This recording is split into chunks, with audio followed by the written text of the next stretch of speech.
You're just texting. What do you mean affecting? Like, make you feel bad. I mean, some people might feel a little achy for a day or two. That's about it. You don't have an egg allergy, right? Egg? Yeah. No, I just had one for breakfast. Well, that's what I figured. So, it'll be fine. When's egg allergy? Because the vaccine is like, I don't know how they use it, but they use like like an egg. I don't know if it's like a suspension in an egg, dairy egg. Yeah, you can look it up. Some use it, some don't. But, if you're not allergic to eggs, then it wouldn't. I mean, your arm might be sore also for a day or so, because it's not a little needle, it goes into your muscle, intramuscle. Oh, it's one of those. Yeah. I've had many of them. No, I'm sure you have, so it's nothing. I suppose you're right. All right, well, I'll do one. You want me to let her know?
7 and 6-5.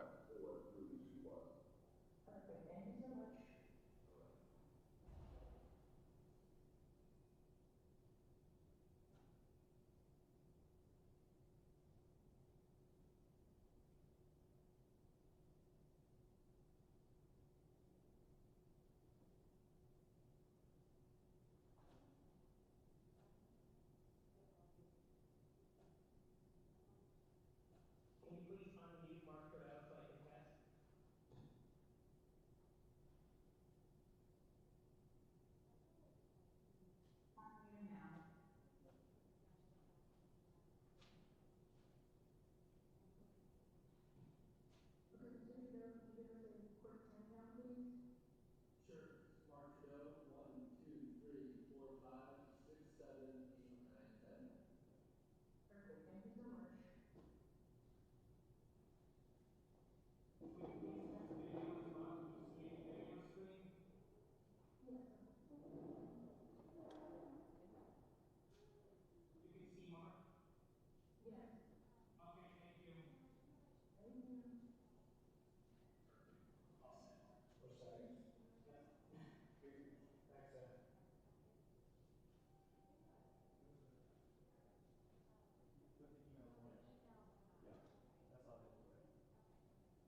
to today's hybrid hearing. Pursuant to House rules, some members will appear in person and others will appear remotely via WebEx. Some members are appearing in person. Let me first remind everyone that pursuant to the latest guidance from the House attending physician, all individuals attending this hearing in person must wear a face mask unless you are speaking. Members who are not wearing a face mask will not be recognized. Let me also make a few reminders for these members appearing in person.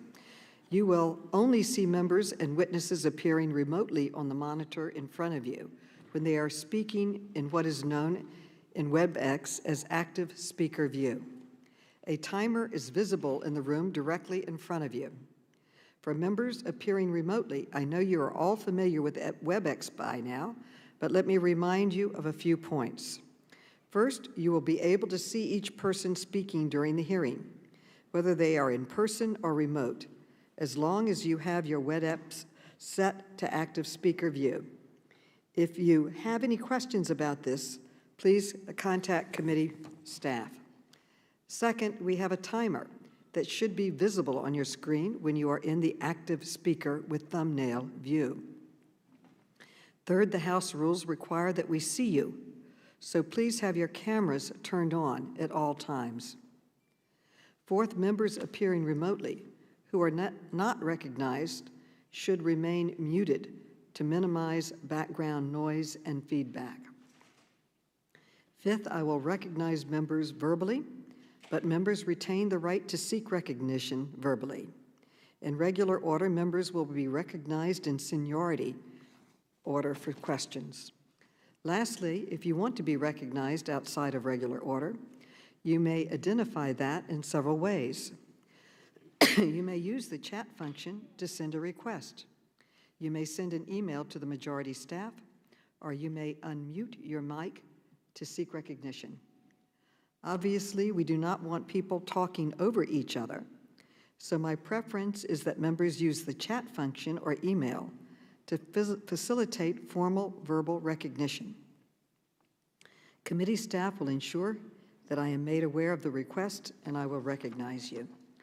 We will begin the hearing in just a moment when they tell me they are ready to begin the live stream.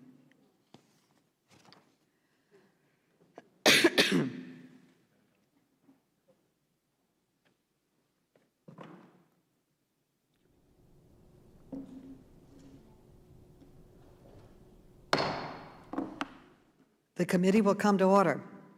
Without objection, the chair is authorized to declare a recess of the committee at any time. I now recognize myself for an opening statement. Good morning and welcome to day 2 of our landmark series of hearings with drug company CEOs. Yesterday, we heard from the CEOs of three drug companies, Celgene, Bristol-Myers Squibb, and Teva. And what we learned was shocking. Drug companies are hiking their prices higher and higher and placing an even greater burden on the very patients who rely on these drugs to survive. We learned that these skyrocketing prices are simply unsustainable, both for government programs and American families. We also learned that claims by drug companies that their price increases are necessary for research and development are completely bogus. The internal company documents we obtained show that drug companies hike prices almost entirely for selfish reasons. They do it to meet internal revenue targets or to increase their own bonuses in some cases. Drug companies certainly spend some funds on research and development, but nowhere near the windfall profits they are bringing in as a result of their massive price increases. Finally, in the cases we examined yesterday, we learned that drug companies target our country for their biggest prices and for their biggest price increases, charging the American people more than the entire rest of the world combined. They do it simply because they can.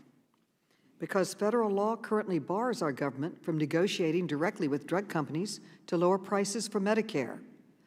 According to the nonpartisan CBO, allowing federal government to negotiate directly with drug companies could lower spending on brand name drugs by about $456 billion. So let that number sink in. It's nearly $500 billion. Excuse me.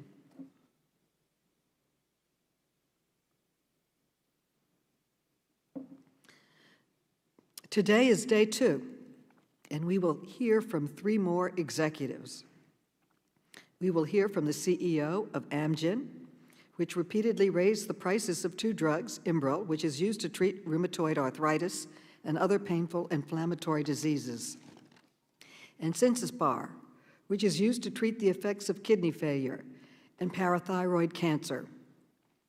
We will hear from the top U.S. executive from Novartis about the company's massive price increases for Gleevec, a drug that treats chronic myeloid leukemia, a rare form of cancer of the blood and bone marrow. And we will hear from the CEO of Mallinckrodt about the pricing of its drug called HP Acthar Gel, which is used to treat a rare seizure disorder in little babies. We're going to keep our opening statements short because we want to hear from the testimony from our guest, but now I would now like to turn to our ranking member for his opening statement. Thank you, Madam Chairwoman, for holding this hearing. I'd like to reiterate a few points brought up at yesterday's hearing. First, Republicans have introduced legislation, H.R. 19, full of bipartisan provisions that the House could pass today and could be signed into law by the end of the week to decrease the cost of prescription drugs for all Americans. Second, pharmaceutical innovation is vital to enabling Americans to live longer and healthier lives, but we must ensure those innovative products are accessible and affordable for all Americans. Third, while brand pharmaceutical manufacturers play a significant role, we must look at the entirety of the pharmaceutical marketplace, including PBMs, health insurers, generic manufacturers, and wholesalers to truly solve this problem permanently. At this time, Madam Chair, I'd like to yield the balance of my time to Representative Massey. Thank you, Ranking Member Comer, and thank you, Madam Chairwoman. I anticipate today's discussion and testimony will involve the U.S. patent system. And so in this opening statement, I want to read the patent and copyright clause that's in the Constitution. This clause was so uncontroversial that it was accepted by all of those who were drafting and voting on the Constitution unanimously and without debate. It says, the United States Congress shall have power to promote the progress of science and useful arts by securing, for limited times, to authors and inventors the exclusive right to their respective writings and discoveries. So some people who haven't studied this issue too much think that perhaps patents are the reason that drug prices are high, but the reality is on a lot of the drugs, the patents have expired, and there's no restriction from the patent office to keep somebody from making these generic versions of the drugs. But there are other impediments not involving patents that stop these generics from coming to market. So I hope we find out what those are about. And then I also want to say that our founding fathers were really smart here. They knew that if the owner had a limited period to recoup their investment, if the inventor and the owner, then they would be able to find the capital and the backers to develop these ideas and discoveries. So even if you had scientists who would come up with new drugs for free, let's say they just gave the idea away, these new drugs require millions, hundreds of millions in some cases, of development in order to bring them to market. And without a patent, which is the equivalent of a deed, like a deed to a piece of property, nobody would develop a piece of property if they couldn't get a secure title to the property. Patents work the same way. They allow the investors to get secure title to the idea so that they can then invest the money that's required to bring that to market and to test it and make sure it's safe for all human beings. So I look forward to a robust discussion on that, and with that, I yield back. I want to thank my colleagues, and with your indulgence, because of my cough, I'd like to just lead up to the video that we want to play before we go into it, but I did want to respond to my good friend and colleague, Mr. Comer. I agree we should work on this issue. It's important to the American people. It should be bipartisan. But since you mentioned your bill, I'm going to mention mine, H.R. 3, which would merely allow our country and to negotiate for lower drug prices for Medicare, as we do with the Veterans Association. It's passed the House, it's now in the Senate. But what I would really like to do right now is to honor and remember our former chairman, Elijah Cummings, who launched this investigation 18 months ago. His number one priority then and our number one priority now is the health and the well-being of the American people who are being harmed by a daily basis by these astronomical price increases. So I would like to conclude my statement by playing a clip of 3 individuals, patients and doctors, who are being directly and negatively affected by the actions of these 3 drug companies. And if we could now play that video and move quickly forward. My name is Heidi Kendall, and I'm a proud mom from Missoula, Montana. 3 years ago, after an abnormal blood test, my doctor told me I had leukemia. One day I was healthy, the next day I had cancer. It was a complete shock. He told me I'm lucky though. My cancer is treatable with a drug called Gleevec, but I would have to take it every day for the rest of my life. Then I got a second shock. On top of my awful diagnosis, he told me the drug costs $10,000 every month. I'm so grateful for Gleevec. It keeps me alive. But the price tag constantly hangs over my head. Instead of just focusing on my family and my health, I also have to carry around the burden of what would happen if I couldn't pay for it. I have no choice, but you all have a choice. You can take action to lower drug prices because drugs don't work if people can't afford them. Hello, my name is Carter Ray, and I'm a pediatric neurologist at Oregon Health Sciences University. I take care of babies suffering from a rare seizure disorder called infantile spasms. The best treatment for infantile spasms is Acthar Gel, a drug made by Mallinckrodt Pharmaceuticals. Without this medication, children are more likely to face lifelong uncontrolled epilepsy and have developmental disabilities, including mental retardation. For families affected by this condition, Acthar provides the best chance for their child to live a more normal life. Acthar is not a new drug. In fact, it was first approved in 1952. For decades, it was priced at $40 a vial. But since then, drug companies seeking more profit have acquired the medicine and made a series of unwarranted price increases. Today, Mallinckrodt sells that same vial for almost $40,000, a 1,000-fold increase. The price of that drug has impacted my practice and my patients in devastating ways. Almost no families can afford the $150,000 for a treatment course. For my patients, the cost delays their care, prolongs hospitalizations, increases seizures, and harms intellectual development. But Mallinckrodt can maintain the high price because they know that they have a captive patient population, and doctors don't have a good alternative. Their price hikes rely on the desperation of families who just want to alleviate their children's suffering. Mallinckrodt should not be allowed to profiteer on the tragedy of these babies. Thank you for listening, and I appreciate you addressing this issue. Hi, my name is Kip Burgess, and I'm from Chicago, Illinois. When I was 30, I was diagnosed with an incurable condition called psoriatic arthritis. To treat the constant pain from my disease, I take a weekly injection of a drug called Enbrel. When I'm on Enbrel, I don't have symptoms. I can ride my bike or scoop up my 1-year-old daughter, totally pain-free. I almost forget I'm sick. But I also have to carry the fear of knowing all of this could be ripped away. You see, Enbrel is priced at nearly $6,000 every single month. If my ability to cover those costs goes away, I know I will go back to waking up every morning in pain. On top of that, my doctor tells me that because of the way this drug works, missing even one dose could mean the drug stops working for me. These risks cause crippling anxiety on top of the burden of the disease itself. In order to avoid these interruptions in my dosing, I've been forced to dip into my savings and jeopardize my financial health to preserve my physical health. I felt that I had no choice, and I consider myself one of the lucky ones. I urge you, on behalf of patients, to enact solutions that lower drug prices. Thank you. Thank you very much. And I will now introduce our witnesses, and we are grateful for their attendance today and for their testimony. Our first witness today is Mr. Robert Bradway, who is the chairman and CEO of Amgen. Amgen sells the anti-inflammatory drug Enbrel and the chronic kidney disease drug Sensipar. Then we will go to Mr. Mark Trudeau, who is the president and CEO of Mallinckrodt Pharmaceuticals.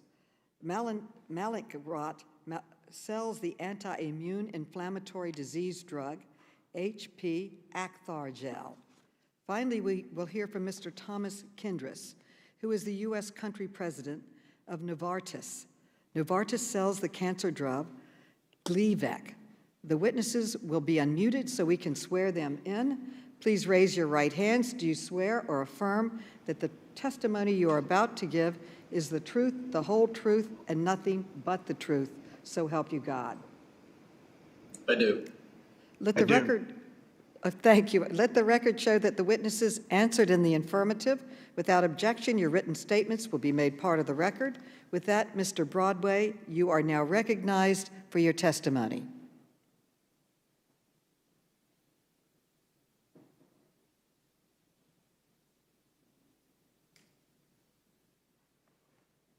If you could unmute your mic.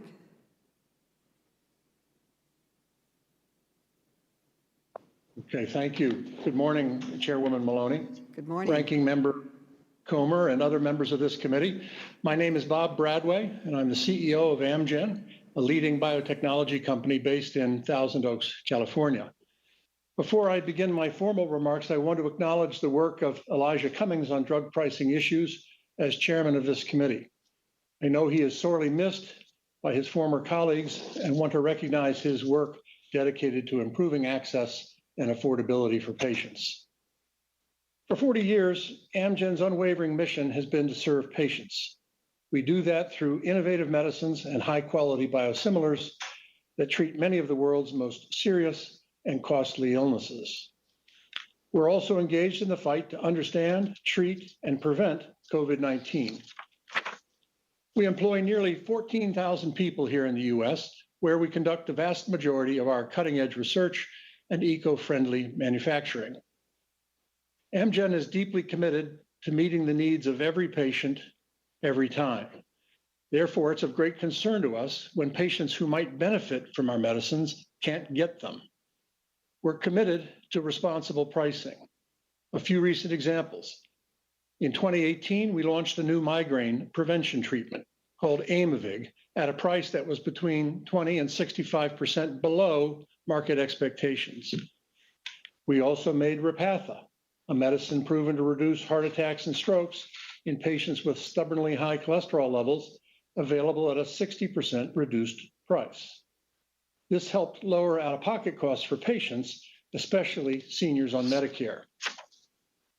Over the last 2 years, we've launched biosimilars to some of the top-selling medicines in the country and plan to bring more to market over time, providing patients with more affordable treatment options. Overall, the average net price for Amgen medicines across our entire portfolio in the U.S. declined in 2018 and 2019, and we're on track for further declines this year. Enbrel is an Amgen medicine that treats patients with autoimmune disorders, such as moderate to severe rheumatoid arthritis. Enbrel highlights the tension between ensuring patients have access to critical, innovative medicines and the out-of-pocket costs they are often required to pay. Physicians tell stories of how their waiting rooms were cluttered with canes, crutches, and wheelchairs. But thanks to Enbrel, countless patients have been given a new lease on their lives. Since Enbrel's approval, we've invested hundreds of millions of dollars in studies for additional uses and to make it more patient-friendly. As an example, we recently introduced an easy-to-use self-injection device designed for Enbrel patients whose disease has sapped the strength in their hands. But innovations like this cost money, and that's partially why we've increased the list price of Enbrel in the past. But what has driven up the list price more than any other factor is the pressure we face to match the price increases of the market leader. I know this sounds strange. Companies in virtually every other industry compete by offering the lowest price. Unfortunately, the current rebate system in the US, created with good intent, now often leads to a situation in which not getting kicked off formulary requires matching a competitor's higher price. These higher prices increase the already significant rebates paid to the middlemen, who largely dictate which medicines patients can access, regardless of which medicines their physician prescribes. Worse still, these rebates paid on all our medicines do not translate into lower costs for patients. And that's because they don't get passed on to patients at the pharmacy counter. There's no question that the present rebate system is dysfunctional and does little to serve the very patients it was designed to benefit. As we wrestle with the worst public health and economic crises of our lifetime, the time is now and the place is here to craft the changes that are needed. Innovative biopharmaceuticals are part of the solution to the burden serious diseases impose on patients and society. Amgen can strive for reforms to improve affordability for patients. However, a single manufacturer cannot make that happen alone. We stand ready to work with members of both parties, the administration, and other stakeholders to develop policy solutions to help improve access and affordability for our patients without stifling innovation. There are so many diseases to confront and patients to help. If we all stay focused on what's best for patients, I'm confident we can end up in a better place. Thank you for the opportunity to speak to you this morning.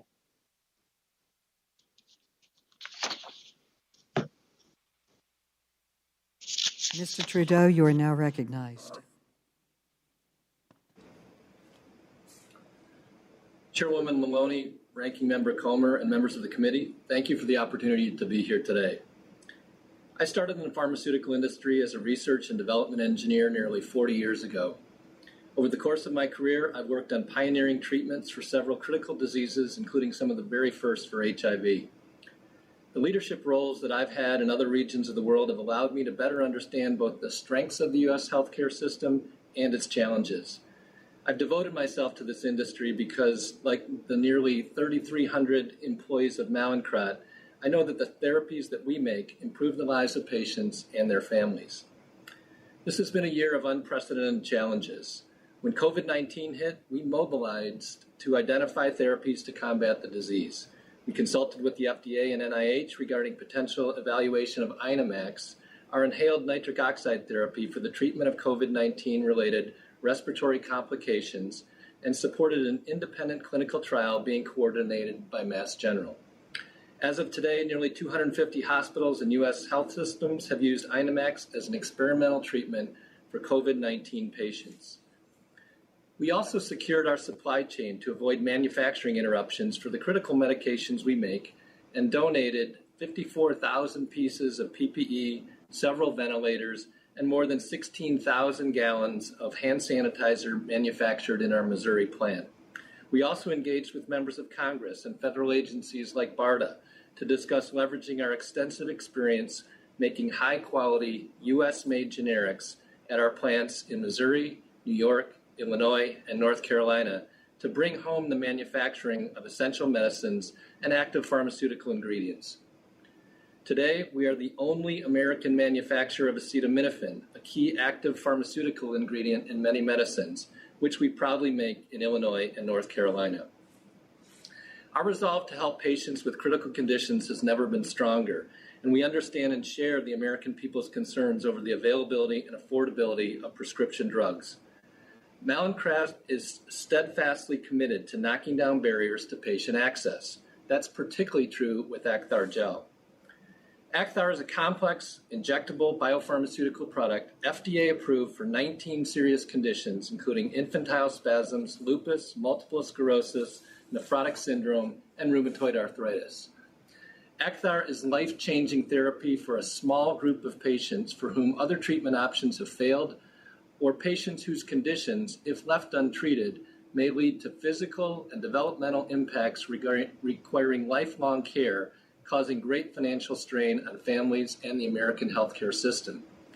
Acthar is not patent protected. We do not block generic competitors from entering the market.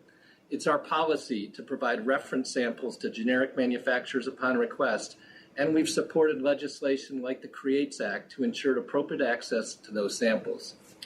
Since we acquired Acthar in late 2014, we've invested more than $660 million into modernizing the product, including over $470 million in R&D activities and close to $190 million in manufacturing advancements.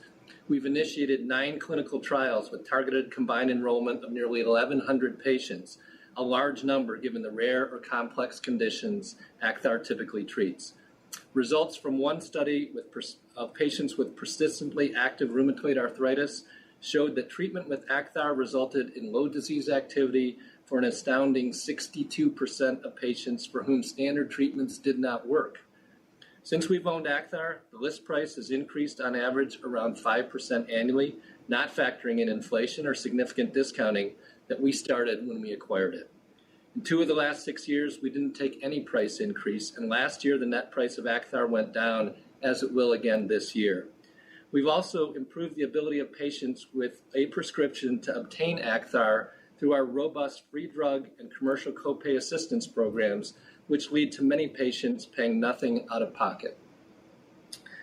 Like all of Mallinckrodt's employees, I'm dedicated to bringing more breakthrough treatments to the market, including terlipressin, one of 2 treatments we're developing for patients with advanced liver disease, Stratigraft, our investigative regenerative skin therapy, which may reduce the need for autografting in certain burn patients, and Adrobetadex for Niemann-Pick type C disease, a high mortality rare disease affecting children and adolescents.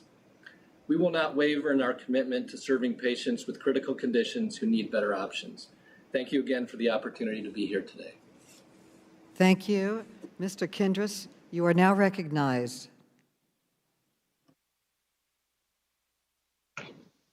Thank you, Chairwoman Maloney. Chairwoman Maloney, Ranking Member Comer, members of the committee, thank you for the opportunity to speak with you today. My name is Tom Kendris, and I am the U.S. Country President for Novartis, a leading global medicines company. We use innovative science to develop transformative medicines that improve and extend people's lives.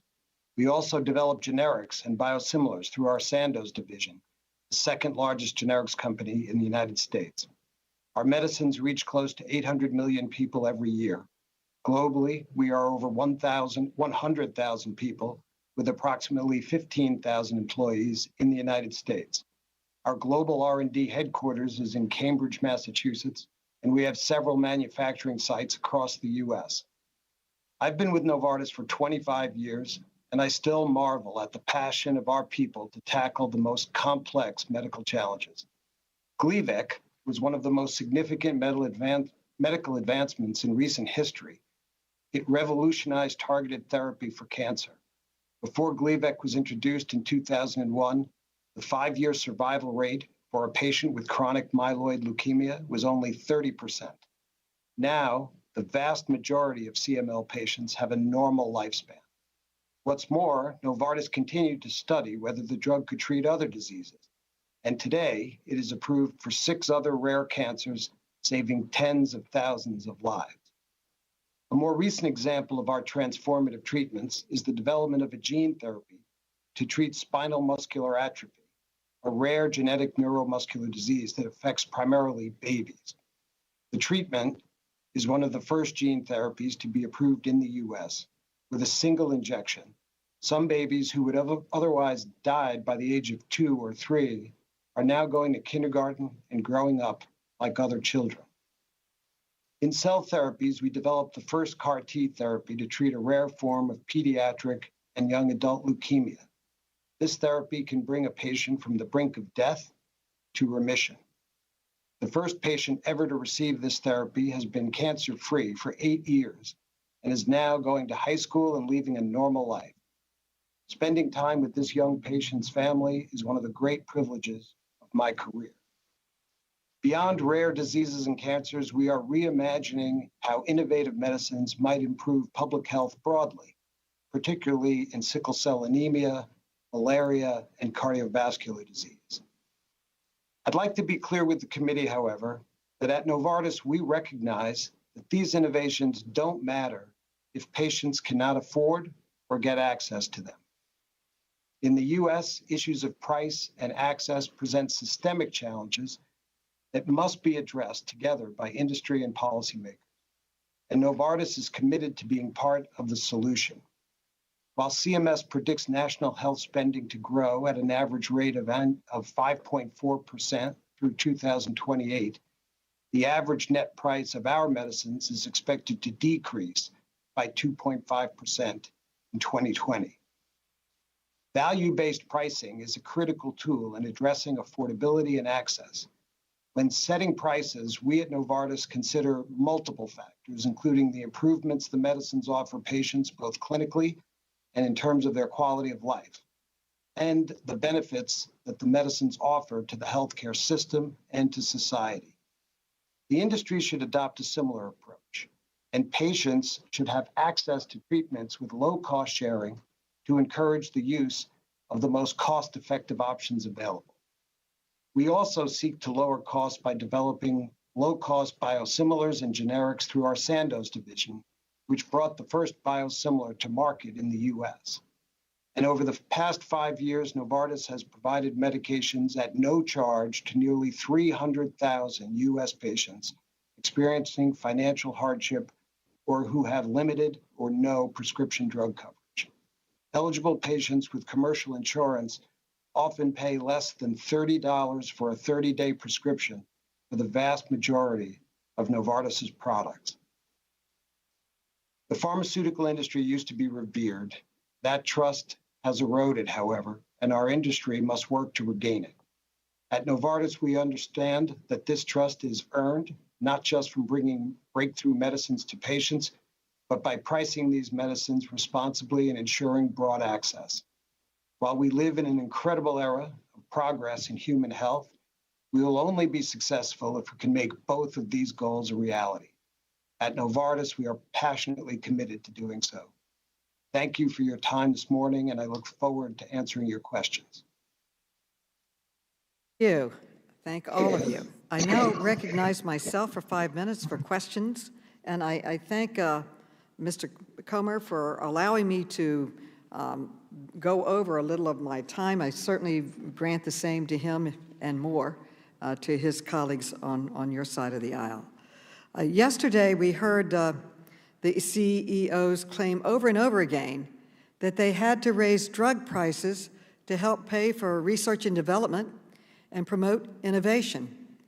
But the internal documents we obtained showed that these claims were false. Instead, they showed that these price increases are intended to generate more and more revenues for the drug companies. Mr. Trudeau, let's start with you. In your written statement today, you made this statement, and I quote, "At Mallinckrodt, we believe that pricing for an innovative therapy should reflect the value that the treatment brings to patients, providers, and the healthcare system as a whole," end quote. But your company didn't acquire Acthar gel because you thought it was an innovative therapy. It was a very old drug. You acquired it to meet your financial objectives. I'd like to go through 3 quick slides with you. First is Exhibit 66, and it is up on the screen. This is a slide from a presentation that was prepared when you were considering the acquisition of Questcor, which made Acthar. As a preliminary matter, these talks about Quincy was just the code name you used for your real company, Questcor, right? That's correct, Madam Chairwoman. Thank you. The title of the slide says, and I quote, "Quincy or Questcor is a rapidly growing specialty pharmaceutical company with a premium priced product." Mr. Trudeau, the premium priced product was Acthar, and premium priced just means really expensive, right? That's actually not true. What it refers to is that it was priced at a premium to other competitive therapies. Well, let's look at the next slide, Exhibit 67. If you look at the fourth bullet, this slide says your acquisition would allow Mallinckrodt to, quote, achieve aspirational goals with a single transaction, end quote. By aspirational goals, you're talking about huge revenues, and that's exactly what you got. Acthar's sales accounted for 1/3 of your company's net sales from 2017 through 2019. Isn't that right?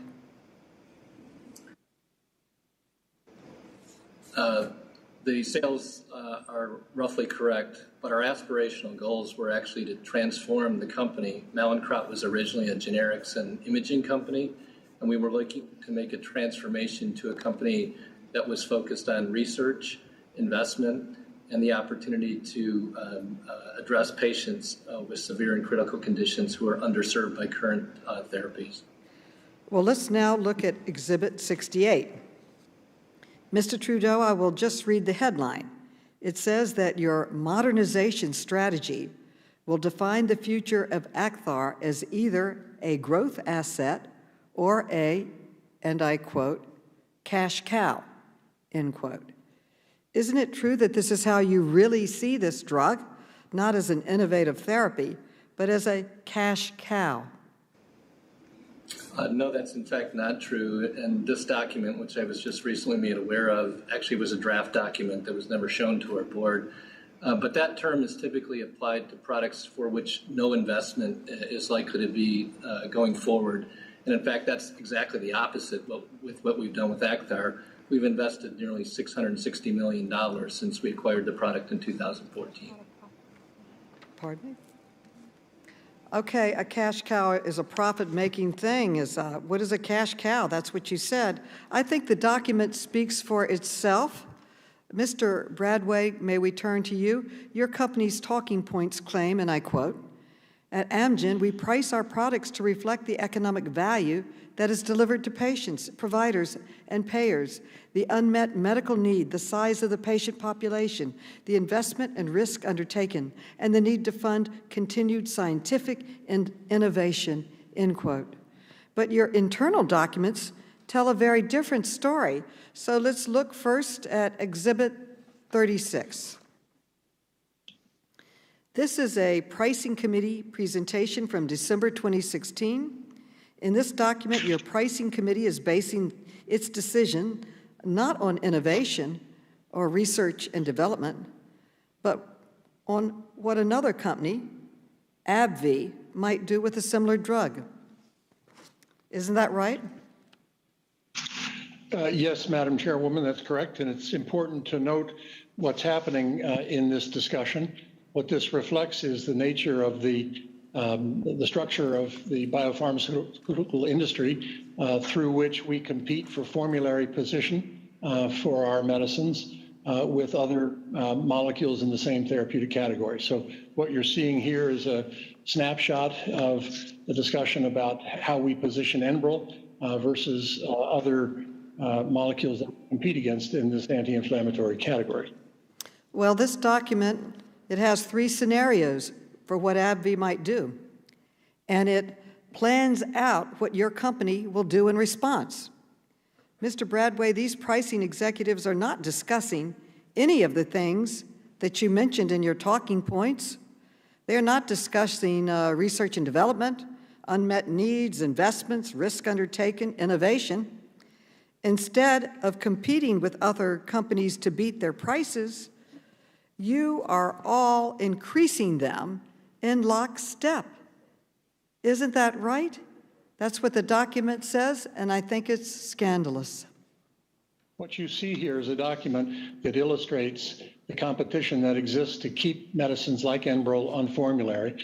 Again, if I may be allowed, Madam Chairwoman, let me say a few words about the structure of the market that requires the kind of rebating that's implied in this document. As I said, Enbrel competes against 20 different molecules in the anti-inflammatory space. We offer rebates, which secure a position on the formulary of the intermediaries who determine which medicines are available for patients to use. And what the reflects are the scenarios that the team is considering in order to make sure that this medicine remains available for those patients who are already on it and those patients whose physicians want to add them to the therapy. So they're looking at a range of scenarios, and implicit in this is the rebate that would be associated with those scenarios for the product. Well, let's move on to Mr. Kendris.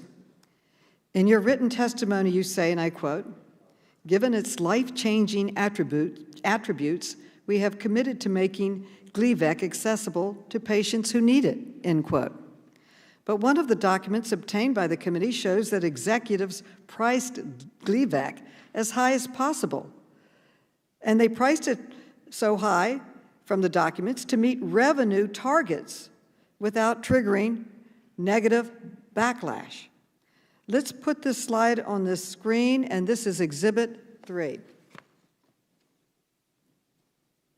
This is a slide of Gleevec's pricing scenarios, including the risk to Novartis' strategic financial plan, quote, "if action not taken in 2013," end quote. If you look in the top right-hand box, the description of the aggressive pricing model says, quote, "delivers greatest upside while keeping single increases below the 10% threshold," end quote. This aggressive model recommends 5 price increases of 9.9% over the course of 3 years. Mr. Kendris, my question is, your company chose the most aggressive pricing model, didn't it? Madam Chairwoman, in the next sentence, right after the one you read, the document which I'm seeing this morning recommends enhancements to our patient support programs. So, Madam Chairwoman, what I would say is that over the years since Gleevec was introduced onto the market, its value increased exponentially because of the 5 new indications that we obtained for Gleevec in rare cancers and the tens of thousands of patients whose lives were saved. Over time, it became clear that the remissions, not only in CML, but in all of those cancers, were robust and long-lasting. In 2001, we didn't know that. We didn't know how long patients would live and survive after they were given Gleevec.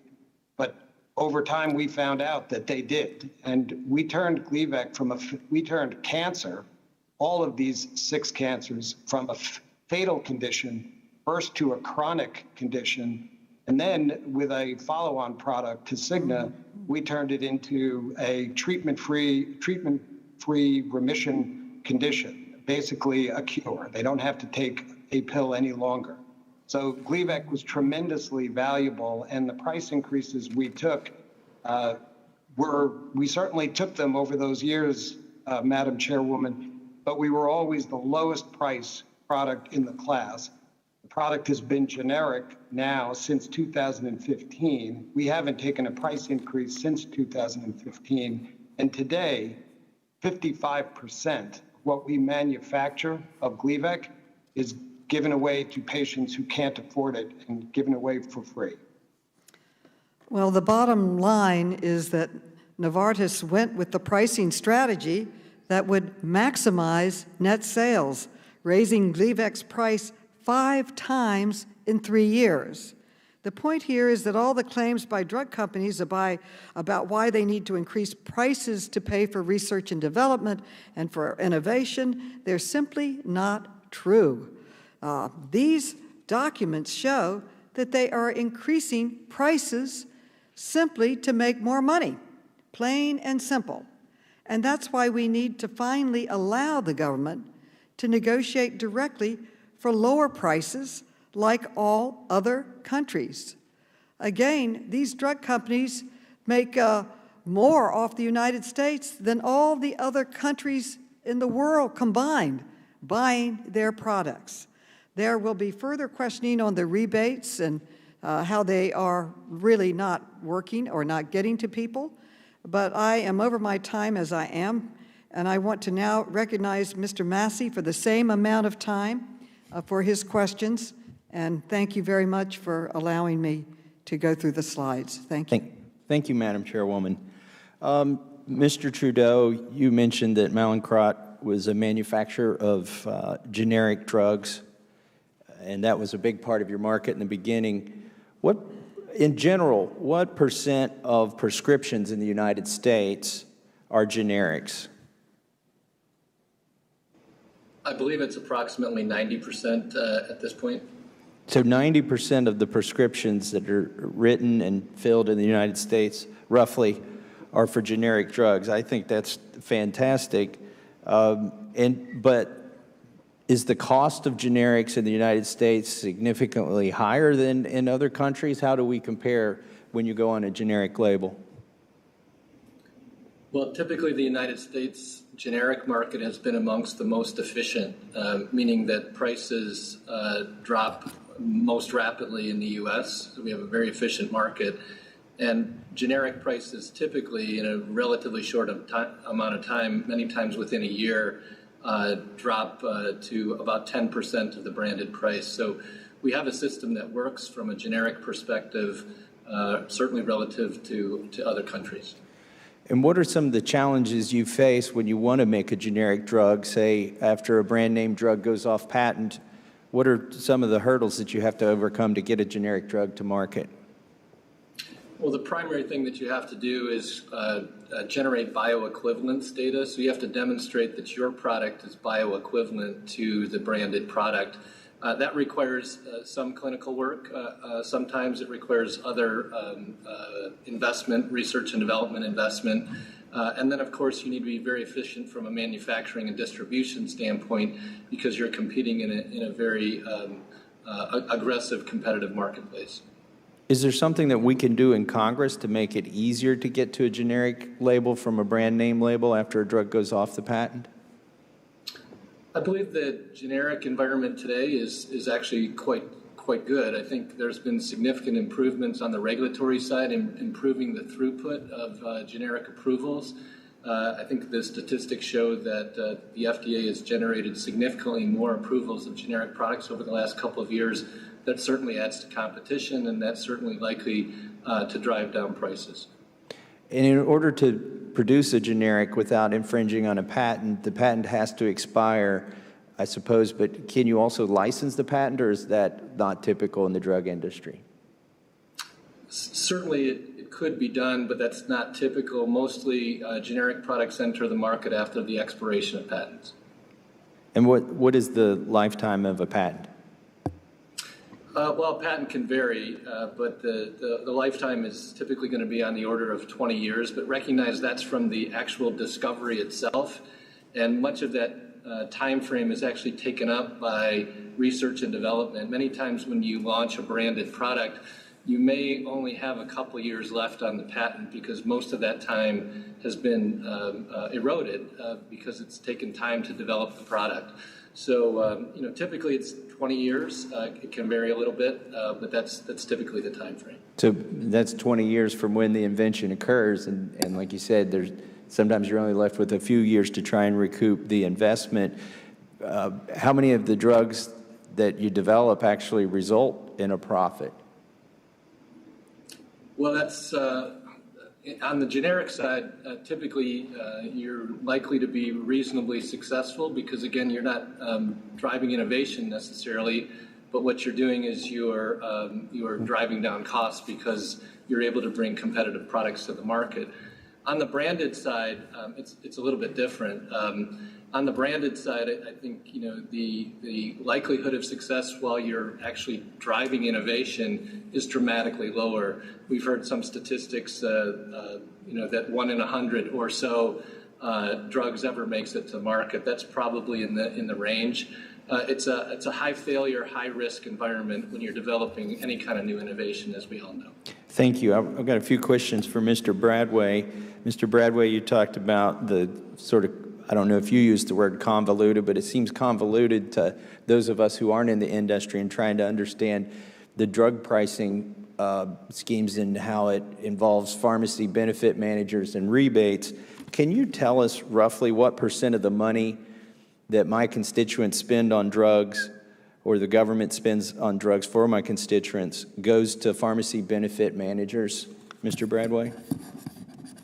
Yes, I can tell you that the intermediaries in general, which include the PBMs, have about 46 cents on every dollar in the pharmaceutical industry. So 46% of what you see as the U.S. drug industry reflects revenues that go to the intermediaries, including the PBMs.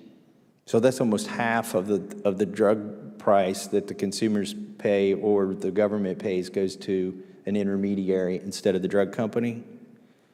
Or instead of directly to the patient, that's correct. And when my constituents pay their copay on a drug, you mentioned that there are rebates that are paid. Do the rebates go to my constituents? Who do they go to?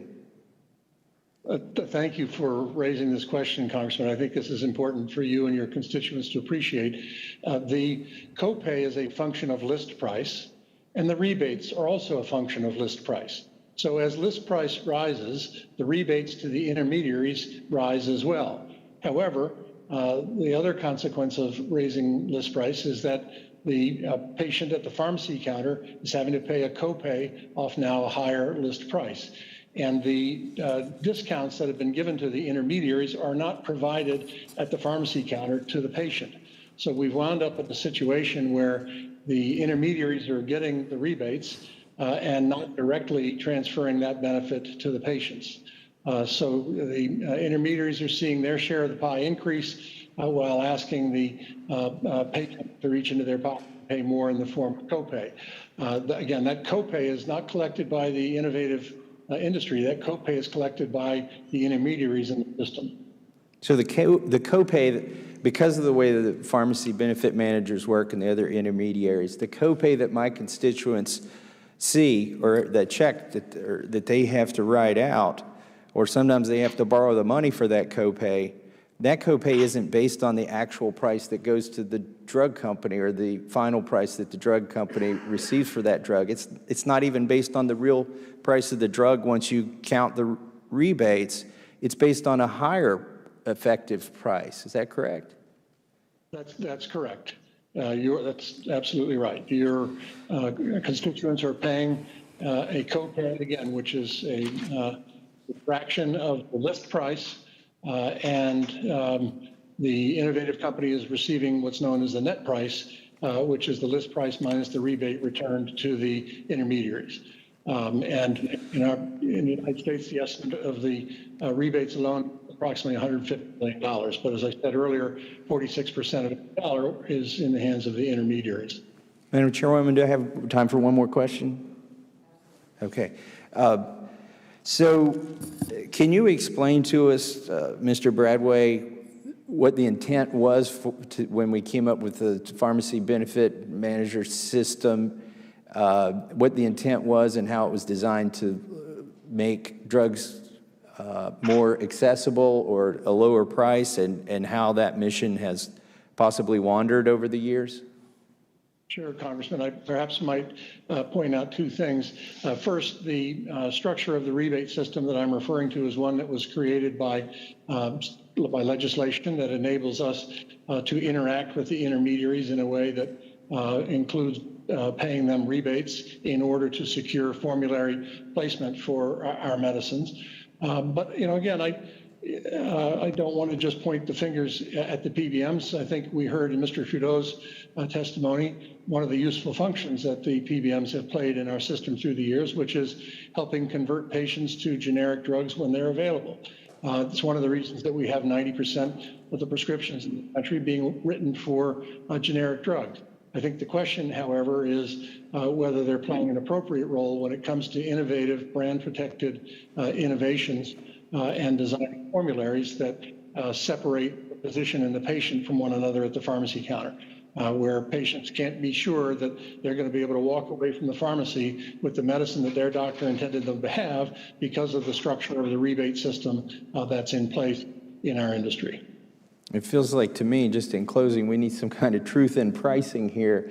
if people bought cars this way and the actual price of the car wasn't what the consumer paid and the financing was based on a price that wasn't the real price, I think we'd be outraged. So maybe that's something we could look into, and I thank the chairwoman for her indulgence, and I yield back. Thank you. I now recognize Representative Norton. Representative Norton, you are now recognized. Thank you very much, Madam Chair. I hope you can hear me. Yes, we can hear you. I want to thank you for this very important hearing. In fact, subject matter, drug pricing is so important that you have scheduled 2 days, one after the other, on this subject so we can clear this matter up. I want to say to Mr. Bradway, Mr. Trudeau, Mr. Kendrick, that we very much appreciate your joining us. Your testimony has been very helpful. We recognize, though, that you produce drugs that are crucial lifelines to patients and to their families. And you've heard from the 2 witnesses who opened these hearings that far too many families lose access with each price increase. And that's before we get to the generic state of the drug. Mr. Broadway, your company has raised the price of Enbrel 27 times since 2002. Amgen's profits from Enbrel has grown from $1.25 billion in 2003 to more than $5 billion today. Now to turn to the other Amgen drug under investigation, Sensipar. Since launching the drug in 2004, Amgen has raised the price more than 20 times. Amgen's U.S. sales price for Sensipar also rose from $36 million in 2004 to $1.4 billion in 2018. Mr. Trudeau, since acquiring Questcor and by extension Acthar in 2014, Mallinckrodt has raised Acthar's already high price by more than $8,200 per vial. That's a 26% increase. From 2014 to 2019, your company generated nearly $6 billion in net sales of Acthar. Mr. Kendrick, since launching Gleevec in 2003, your company has raised the price 22 times. Due to these price increases, your profits have grown nearly $1 billion in 2009 from $1 billion in 2009 to more than $2.5 billion today. Now, nearly 1 in 4 Americans taking prescription drugs against this backdrop report difficulty affording their medicine. We began hearing today with testimonies from these 2 patients who rely on these medications for their lives, but are struggling to make ends meet. Like many other families, they have to make heart-wrenching decisions to afford these vital drugs. Mr. Broadway, yes or no, will you commit to lowering the list price of Enbrel and Sensipar in the United States? Well, Sensipar is now off patent in the United States, and the price of Sensipar has fallen by some 95%.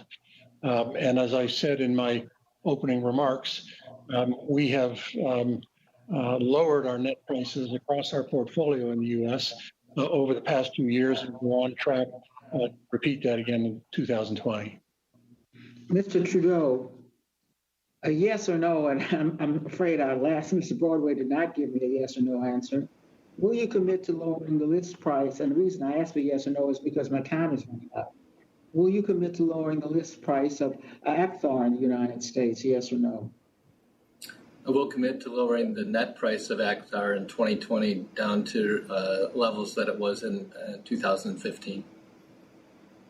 Thank you. Mr. Kendrick, yes or no, will you commit to lowering the list price of Gleevec in the United States? Congresswoman Norton, we have, the product went generic 5 years ago, and we have lowered the price by giving discounts on the branded product, huge discounts, 40 or 50% discounts. But I mean the list price. I mean the list price, sir. Yes, we've given discounts on the list price post generics, and we haven't raised the price. So we have, in effect, lowered the price, and we're giving away 55% of what we manufacture now for free to patients who cannot afford their medicine. So we're doing everything we can, Congresswoman, to make sure that every patient who needs Gleevec can get Gleevec. Well, thank you, Madam Chair. The problem is that they're not doing everything they can, and that's why this hearing is so important. I yield back. Thank you. Mr. Gosar, you are now recognized for questions. Mr. Gosar. Thank you, Madam Chairwoman, and I'm certainly happy that I follow my good friend Thomas Massey because he set the stage for me perfectly. It seems to me that this hearing and yesterday's hearings are a little tone deaf. We have countless states that have shut down with businesses crumbling due to the overreactions of COVID-19. Yet we're here talking about how certain drugs need to have government-controlled prices.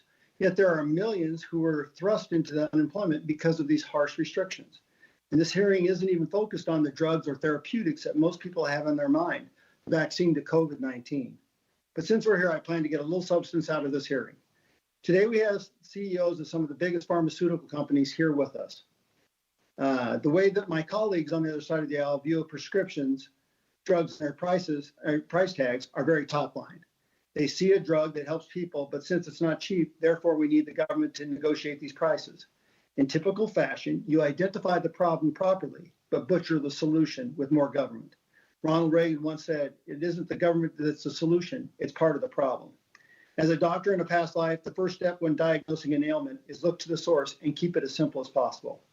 If there is something preventative that can be done to stop the problem from occurring, why not try? Let's put this theory into practice. Why are drug prices so high? Many point to PBMs, greedy executives, a flawed patent system. Does anyone want to point a finger at the federal government? I know I do. In any prescription drug chain, you have health insurers, PBMs, drug makers, pharmaceutical wholesalers, pharmacies themselves. What do they all have in common? Government influence and control. Right off the bat, health insurance companies are exempt from antitrust laws. That means they literally do not have to compete. Many of my colleagues have been mentioning an infusion of competition to help lower prices. But how do you suppose we do this when a link in the chain can legally monopolize? I've been fighting my entire political career and before that to repeal this 75-year-old statute because you can't even imagine a world where health insurers have to compete for your businesses instead of leaving most Americans with little to no options. As for other entities involved in the drug process like PBMs, these companies became a main focus of Obamacare and actually fueled the creation of new rules by CMS under the Obama administration to come down on PBMs. And how about pharmacies and how they must deal with the 340B contracts that set strict price controls on various drugs? No market force there. And what about the drug makers we have here today? I'm sure they could go on all day about how the government is involved in their day-to-day business. Just the FDA regulations alone could keep you guys talking for days, but unfortunately, I only have so much time. My colleagues on the other side of the aisle want to point to our current system and say that this is the free market. Well, if this is the free market and this is competition, it is failing America. What we now have is nowhere near a free market. It's crony capitalism at best, and it's just the excuse my colleagues are using to push us closer to socialized medicine, where folks like these testifying today will be decimated, and those creative therapeutics for those that need it will be lost. So I say to you folks here today with us, join the side of simplifying the prescription drug process. Be for the side of free market competition, because soon you may look like those drug companies in other countries where your profits are capped. Your innovation is stifled, and your impact on making this world a better place will be completely evaporate. Now, lastly, hold your breath. I want to thank the majority for taking the first step in passing the Congressman DeFazio's and my bill, the Competitive Healthcare Insurance Reform Act, unanimously out of the House last week.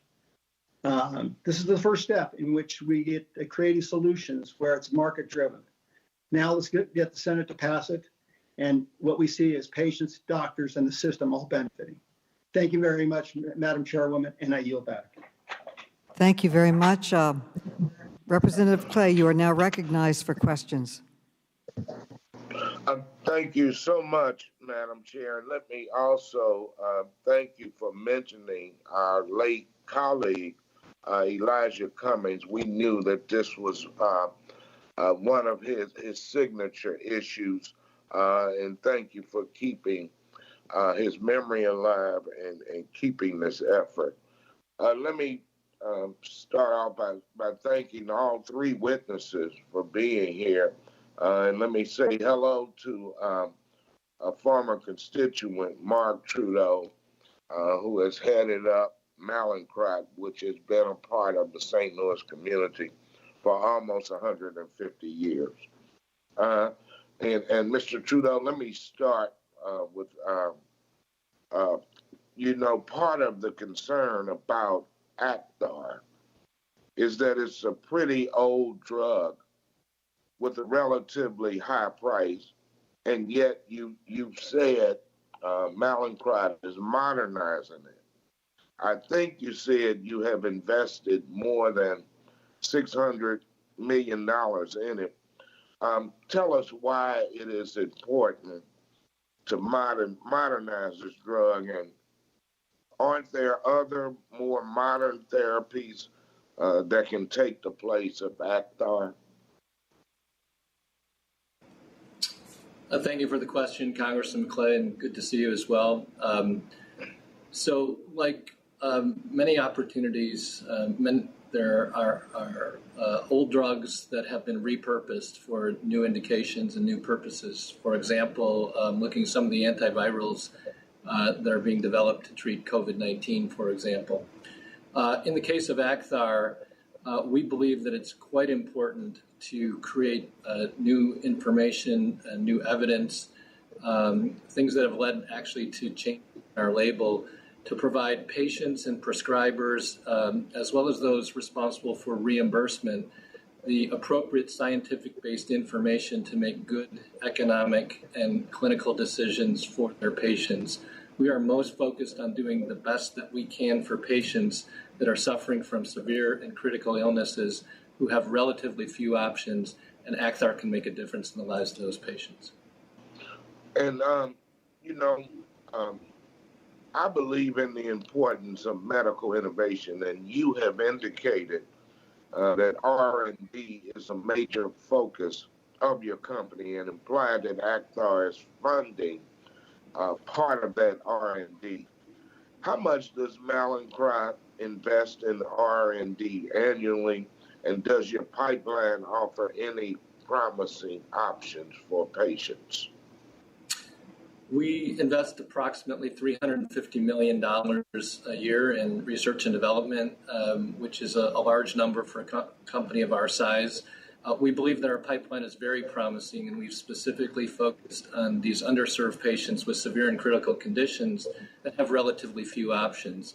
So we're developing 2 products for patients with severe liver disease, a product for adolescents and children that has a high mortality rate called Niemann-Pick type C. We're also developing a novel biotherapy to treat burns, severe burns, to reduce the need for autografting. So our pipeline is really focused on driving innovation for these particular underserved patients. So in my home state of Missouri, COVID-19 has been a major concern. It is my view that during a national public health crisis like we're facing today, pharmaceutical and healthcare companies should be focused on finding solutions.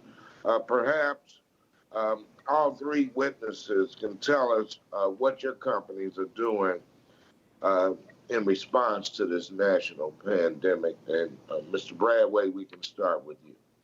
Thank you.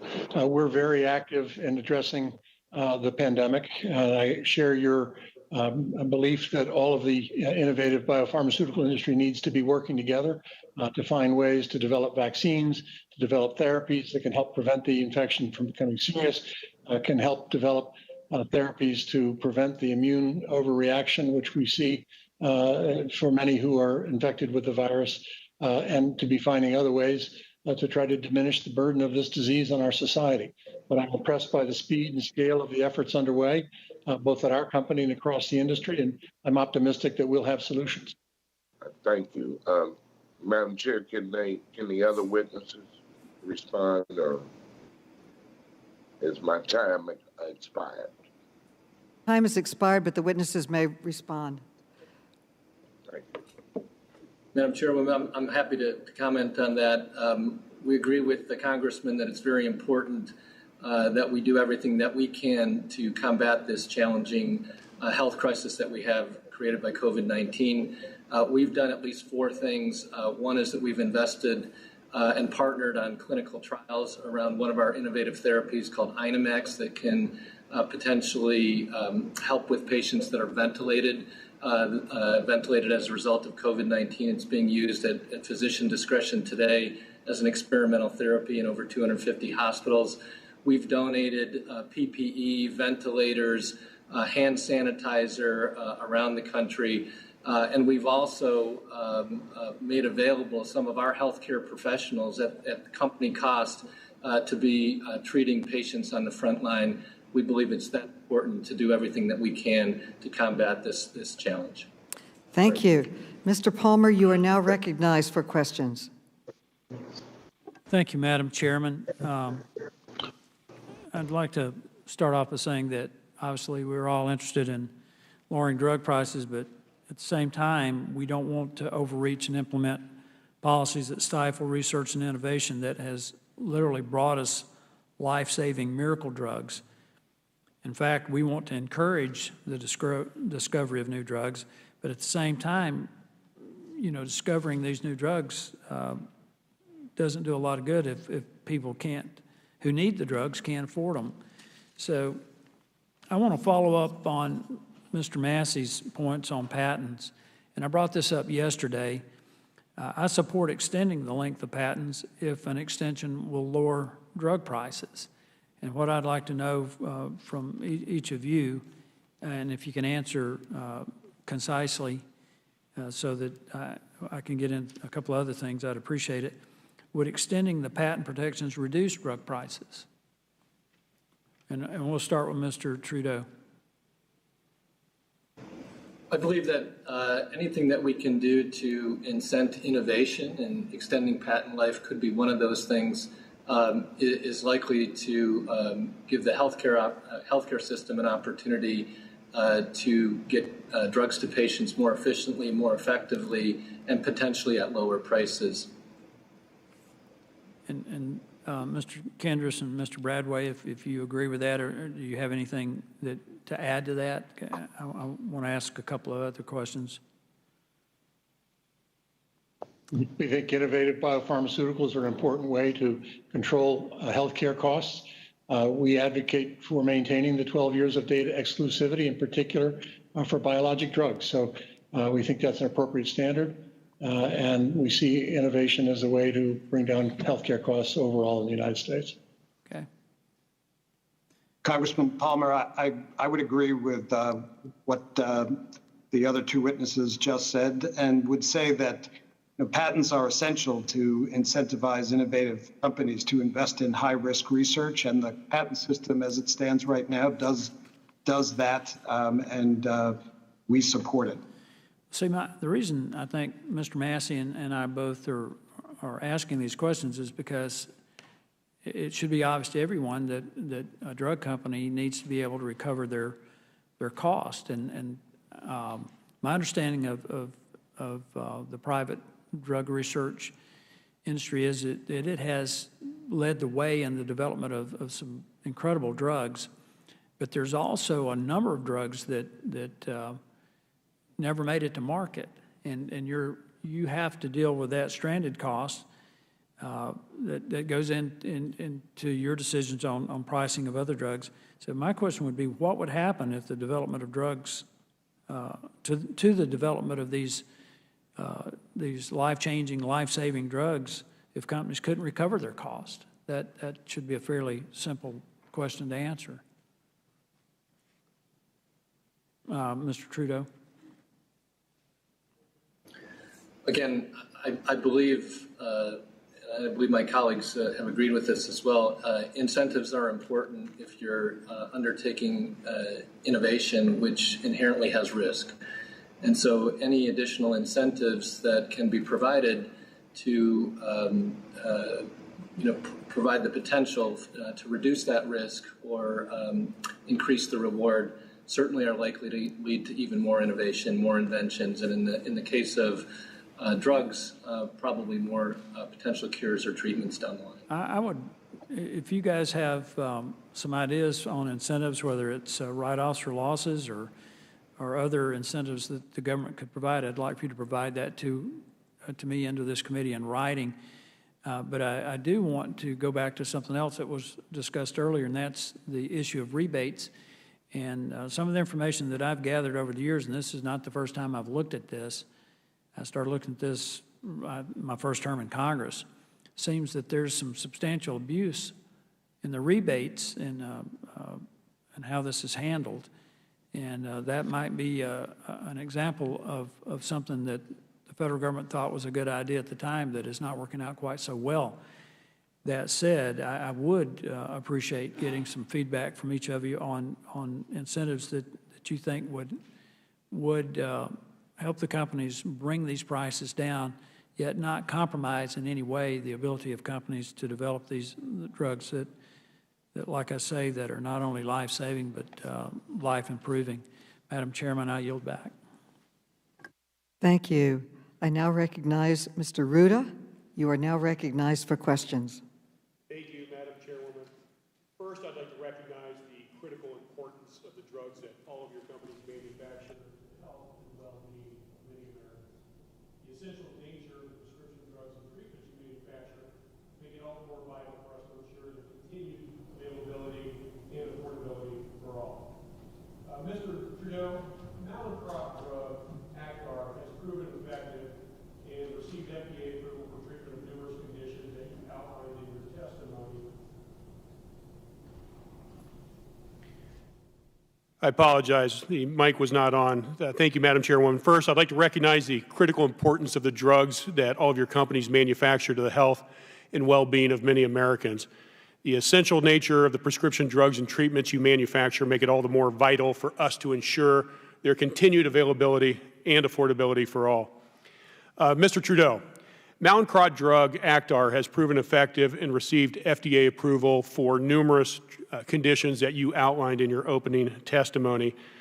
Actar was first approved by the FDA in 1952 and was actually priced at below $100 for 50 years. However, over the past 2 decades, we have seen an astronomical price increase at the expense of American patients and taxpayers.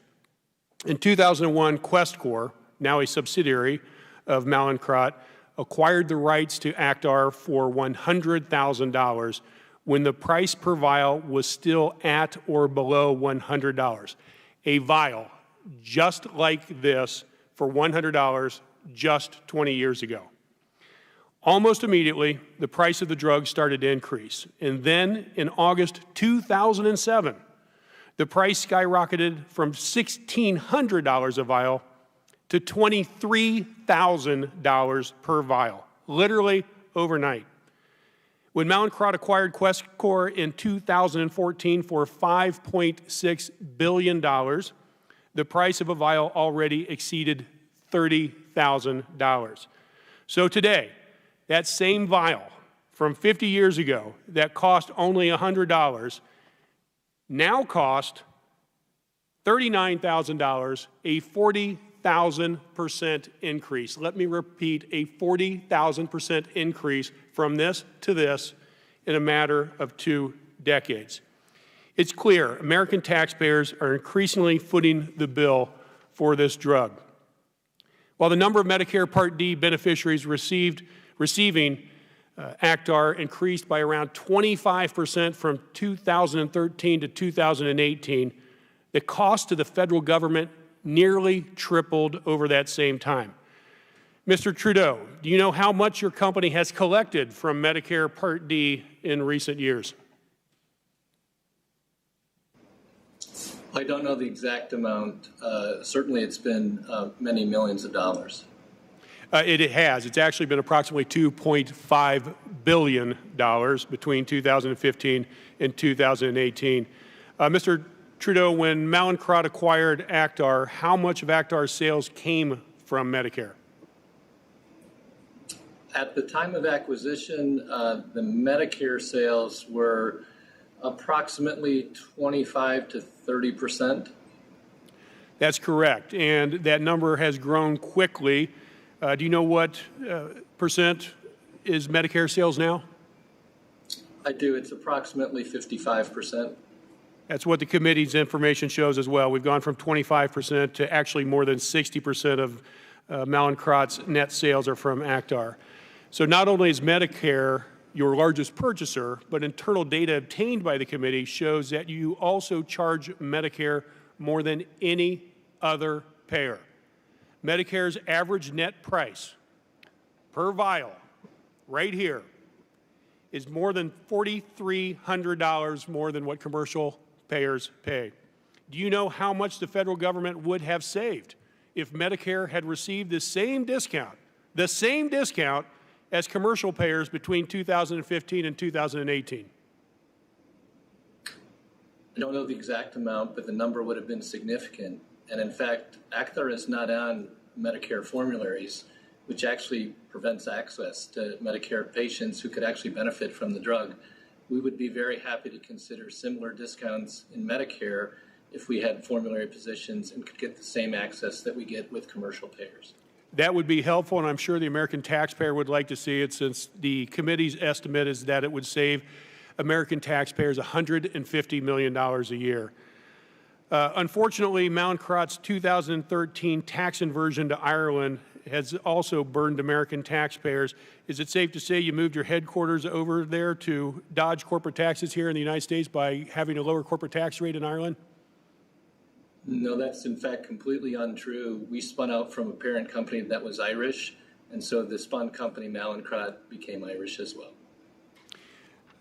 Madam Speaker, I see that my time has expired, so I shall yield back. Thank you very, very much for your questions. Mr. Cloud, you are now recognized for questions. Mr. Cloud. Thank you, Chairwoman.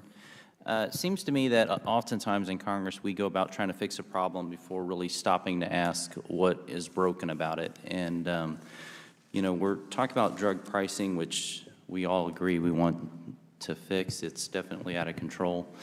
But I think it's important we stop to ask what brings costs down in an economy, and that's competition and customer accountability through price transparency. Now, yesterday I had a chart up here that showed just how complicated the pricing system is, which makes it extremely hard for a customer to hold the manufacturers accountable or the system accountable when it comes to price transparency. Now, in any other industry, that's really how it works. You have a manufacturer that produces a product, the customer's able to look at pricing, and the market keeps prices low. Now, to foster innovation, we have a U.S. patent system, of course, that protects research and incentivizes new cures. It's led to the U.S. being the undisputed leader in innovation, and to that extent, the system is working. But what's broken is the customer accountability aspect and the price transparency that keeps prices in check. And so even if you think about the American people, they think that they go to their doctor, the doctor prescribes the best medicine, but that's not really what's happening, Mr. Broadway, is it? You talked about PBMs and what you're having to do to compete for. Could you speak to that? Yeah, so the physician hopefully is prescribing the most appropriate medicine for the patient. The challenge is, at that moment, the physician and the patient may not know whether they're actually going to be able to walk away from the pharmacy counter with their medicine in hand, or whether their insurance company is going to try to direct them to select something else. Right, because manufacturers, basically, you have to pay rebates, or some would call it kickbacks even, to get a higher placing on the formulary, right? Correct. The structure that you've created for our industry involves us paying a rebate to the intermediaries in order to secure, amongst other things, formulary placement. So that's one mechanism in which the market is being manipulated, in a sense, breaking that customer accountability mechanism. Americans also understand, that companies do need to make a profit to exist and to create new cures. I don't think Americans have a problem with that. We understand that the profits today lead to new cures tomorrow.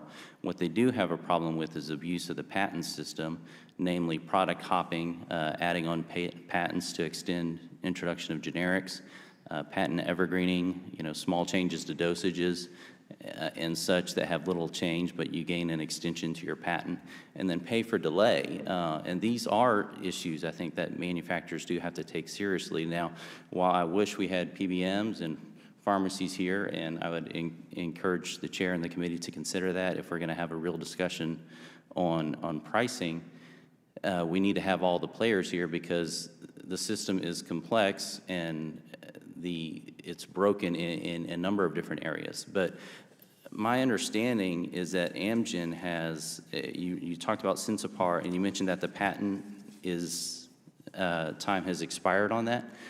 Are you saying that generics are now available? Yes, that's correct. Generics now supply approximately 95% of the market, and the product transacts at about 95% less than what was prevailing before patent expiration. Okay. Now, we had Teva here yesterday. My understanding is that you had an agreement with them, Amgen did, to keep Sensipar from producing generics for Sensipar for a couple years. Is that correct? No, that's incorrect. We sued Teva for infringing our intellectual property. They ended up settling with us after having launched at risk, settling with us for having, again, launched against the uncertainty of their patent position. Okay, but the timing, I guess, is interesting that lawsuit was dropped at the same time you all ended up purchasing some of their properties, I guess. The thing that I think is important to note here is that we have a couple bills that we're looking at. One's HR 19, which actually goes to address these different issues where the system's broken, versus HR 3, which is a takeover of the system. And, as we look at this, I think it's important for us to keep in mind, let's not throw out the system that's brought the best innovation and has led to the new cures that have helped so many people here and around the world, and I would really caution against a government takeover that HR 3 subscribes. Thank you. Representative Welsh, you are now recognized for questions.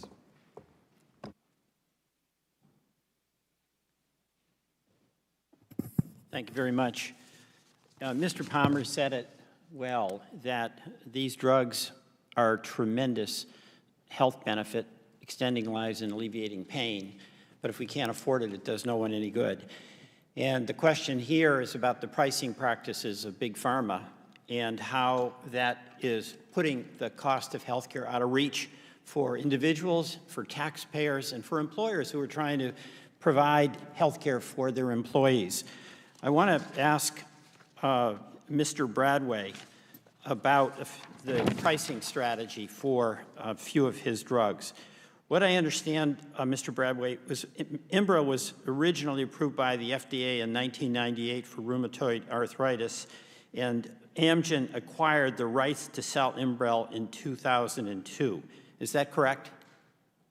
That's correct. So you bought a product, your company bought a product, it didn't create a product, correct? Correct. We bought a product that was in short supply, a product for which there were tens of thousands of patients on a wait list seeking therapy. And then my point, I get it. Fair and square, you bought the product. You didn't invent it, correct? That's correct. And then you marketed it, and you produced it, and you raised the price of it, correct? Yes, but I was trying to explain one of the important things that we did was invest in process improvements that enabled us to move literally tens of thousands of patients off the waiting list. Well, and to be able I'm going to the price because the question here is not the legitimacy of what you did. It's legal to buy the product. You didn't invent it. And one of the arguments that pharma makes is it costs so much to, quote, invent. Well, that didn't happen. What you did is you saw a market and you responded to it and you produced it. But my understanding is that you've raised the price of by 450% to $5,500 for a monthly supply. It's about $70,000 a year. Is that correct? Yes, that sounds correct. All right, and in Canada, that's $1,800 as opposed to $5,500. Is that true? That sounds correct. Yes. Well, okay, here's the question: why can't people that are Americans get it for $1,800? There are a couple of things to observe. First, many of the medicines that are approved, the innovative medicines like Enbrel that are approved in the United States, aren't available in markets like Canada. Wait, let's we're throwing this word innovative around. This product was invented in 1998. I mean, this is not new. This is decades old.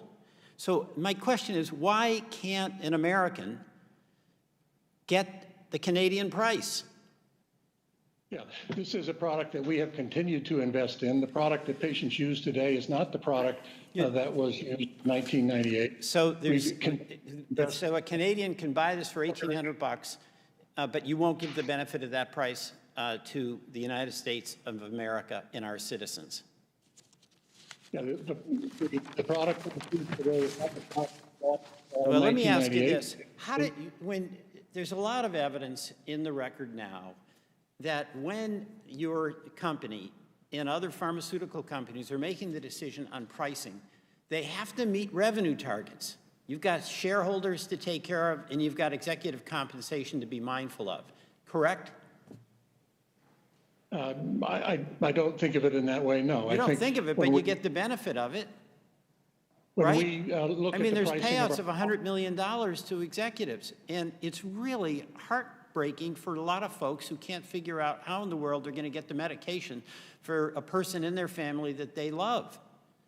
Let me ask you this. What is the problem of a company that is selling a product in bulk to a buyer, having a discussion with that buyer about a bulk price discount? Do you have some philosophical objection to that? Congressman, that's what happens every day in our interactions. Except with Medicare. It's illegal. It is illegal. All right, would you be agreeable to having a discussion with a bulk buyer who happens to be Medicare about a fair price when they make bulk purchases on behalf of the U.S. citizens who are on Medicare? Congressman, if I may explain, we interact every day. Well, that's a yes or no. No, that's a yes or no. You've got a big buyer, Medicare, and I'm asking if you were willing to negotiate with them about a bulk price discount. The Medicare beneficiaries are represented by the insurance plans and the PBMs with whom we negotiate every day for the inclusion of our products. So that's a no to negotiating with Medicare directly. Well, Congressman, what I'm trying to explain is what's happening already today. We do think there are some areas for improvement in Medicare, in particular in Medicare Part D, and we've been advocating for a number of those. I'm only asking about negotiating with the Medicare program. That's it, yes or no? Yeah, and I'm just trying to make sure, Congressman, that you and your constituents appreciate that that's already happening today. It's happening through the negotiations. So why don't we change the law and make it legal to do that? That we're having with your intermediaries. And so those discussions are already taking place today. I'm asking about a law that makes it legal. Right now, there's a law that makes it illegal, right? It's bizarre that a bulk purchaser can't have a discussion and negotiate a bulk price discount. That's the law. Do you think that's a fair law? I don't know that I would agree with your construction of the question, Congressman. What I'm saying is that we have a highly concentrated set of intermediaries in the United States healthcare system, the healthcare insurance companies and pharmacy benefit manufacturers, and they are negotiating for the benefit of Medicare today for products across the landscape Are there improvements that could be made? Absolutely. I Do see we that- advocate? Madam Chair, I see Absolutely. that my time has expired, and I yield back. Thank you. Mr. Gibbs, you are now recognized for questions.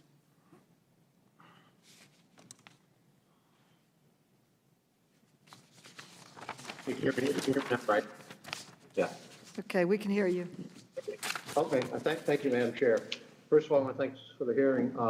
Also want to make clear, I know Mr. Palmer and others talked about, we want to make sure, I want to thank the drug companies for what they do, producing these therapeutics and everything, curing cancer and making people's standard of living, quality of life and better, and so we should never forget that. But I do, listening to all the discussion here about the pricing, and it's enough to make your head spin. I guess, Mr. Kendris, you said that Clevac, it's also used for 6 new cancers, okay?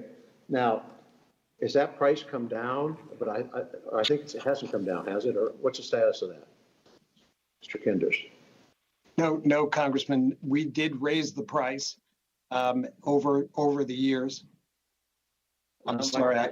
Yeah, okay. Well, what I'm trying to understand, in other sectors of our economy, when you have more utilization, and obviously you have more utilization of the product because you say it's now cleared by FDA to use in 6 types of cancer. So you have more utilization of the product. Why does the product go up? Is this because this formulary process that we're having so much discussion and all the intermediaries and the complexity of this drug pricing and how it's broken? I mean, the price should come down. I think the answer to your question, Congressman, is that the value of Gleevec went up over those years for a variety of reasons, including that patients survived longer, lived longer, it became a chronic disease instead of a fatal disease, and more patients were able to benefit because we got more indications from the FDA approved over those years. I can't get that. So more patients are buying it. It's being utilized more. And that ought to drive the price down because you can put your fixed cost over a more customer base. That's what in any other business, in any other industry, that's how that works. If you've got selling a product and you can sell more of that product to a bigger customer base, that drives down the cost because you put your fixed costs are over more over the customer base. And so you see what I'm trying to say? Does that make sense? But apparently it doesn't work that way with drugs. Well, Congressman, in this case, I understand what you're saying, but in this case, for these rare cancers, the commercial opportunity actually quite small. The patient populations are very small. That's the question. But the research and development commitment is high. Yes, that makes sense. That's something I heard today makes some sense. You did say 65% of that drug is you give it away. Is that true? Today, 55% is given away for free. Okay. Post generic approval since 2016. And I know Mr. Bradway said the same thing about Repatha, 60% discounts. So there's a lot of things going on there. The drug companies are doing their best to help people that need the drug to get the drugs. So I'm kind of assuming does anybody go without these drugs that need it? That they're getting it, even if they can't afford to pay for it? We are doing everything we can. When we receive a patient complaint, we investigate each and every one, and we have a variety of ways of trying to ensure that patient will get access to the product that they need.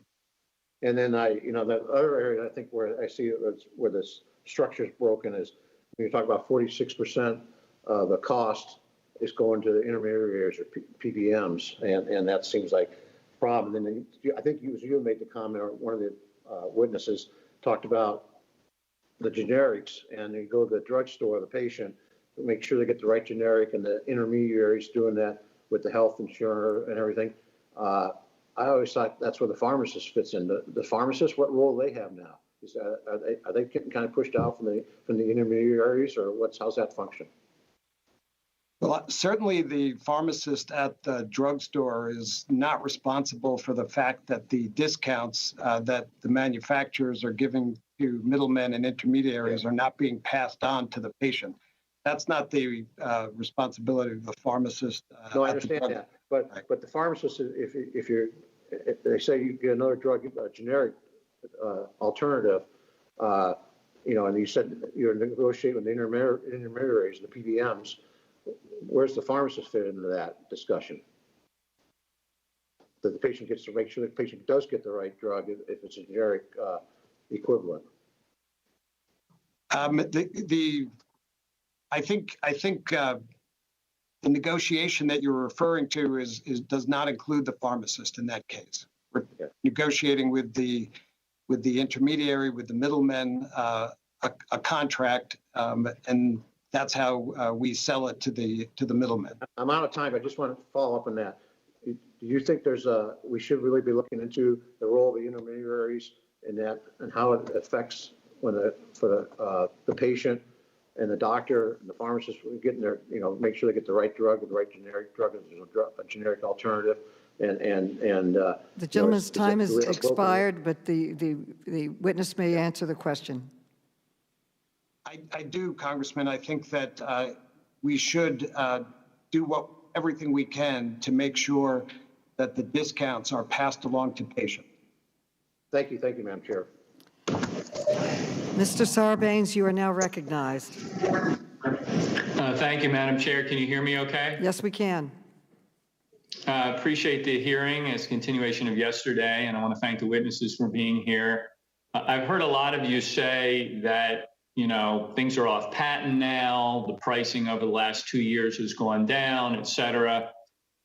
That doesn't excuse the price gouging that happens when these things are still under patent. You have the exclusivity and so forth. And I just don't buy that these price declines were part of your business plan. I think it's a response to the scrutiny that you're under. So it's nice to talk about that and kind of dance around the essence of the price gouging that's been going on for years and years. But I don't trust the industry to do the right thing when we're not looking at you with these Klieg lights. And so we need to put more guardrails in place. And this hearing is about that. This is why Elijah Cummings started this inquiry originally, and we're going to keep following through. And there's going to have to be major restructuring of how the industry operates going forward. I know you're trying to duck and cover here, but you better anticipate that that's coming, because the American public is fit to be tied about the high prices of prescription drugs. Mr. Bradway, I want to talk about Medicare Part D. That's 45 million seniors that are served by that program. And we're all contributing as taxpayers to the strength of the Medicare program. Your company has collected more than $7 billion in gross sales from selling Enbrel to Medicare Part D between 2013 and 2018. Is that correct? Those numbers sound right. Okay, and in the same time frame, you collected, Amgen collected about $4 billion from selling Sensipar to Medicare Part D beneficiaries. So it's an understatement that Amgen gets a lot of business from the Medicare program. Does Amgen offer Medicare Part D comparable discounts to the discounts that you give to other government purchasers? For example, the Medicaid prices that we offer are lower than Medicare, as you know, because they're statutorily designed to be lower than the Medicare Part D program. So it's not the case that all of our government prices. What about the veterans? What about Veterans Health Administration? Yeah, the Veterans Health Program is also different from the Medicare Part D program. It includes both statutory price allowances as well as formulary restrictions, which are not part of Medicare Part D, as you're aware. Well, I think Amgen's discounts to the Veterans Health Administration are about twice what Medicare is currently receiving. But let's face it, that's because the VA is allowed to negotiate drug prices with the industry, and Medicare Part D doesn't get those same opportunities because we don't have that ability to negotiate. We proposed a bill last December. House Democrats did. This is common sense legislation that would allow Medicare to negotiate directly with drug manufacturers for lower prices, just like the VA and the Department of Defense are able to do. I'm not going to ask you for your position on whether we should be negotiating. I think I can guess what it is, but it seems to me that if your industry, again, to get back to the broader sort of macro picture here, your industry has figured out a way to do business with governments overseas that negotiate and are much more aggressive on behalf of their consumers and their taxpayers in dealing with the industry. And your industry has found a way to be able to manage a relationship and conduct your affairs, even though you're giving a better pricing to the VA and DOD because you're having to negotiate there. So you will figure out a way, I am confident, to survive as an industry, to make reasonable profits, even if we move forward and put negotiation in place with respect to the Medicare program, which is all we're trying to do.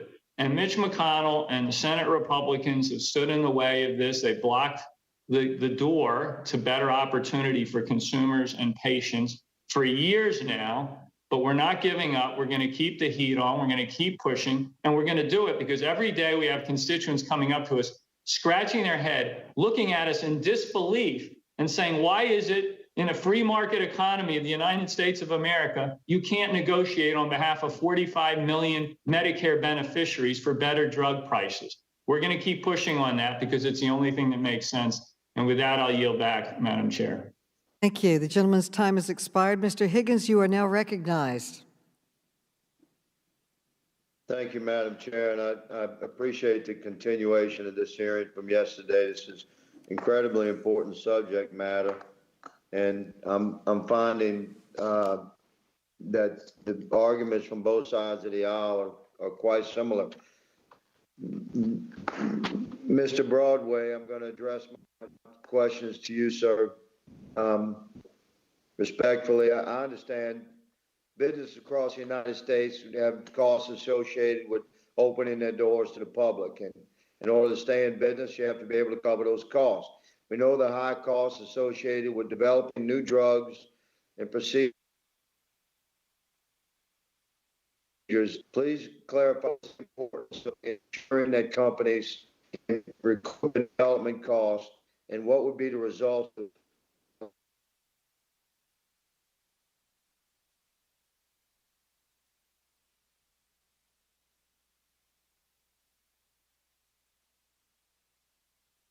We have a technical problem here right now. We're going to try to fix it.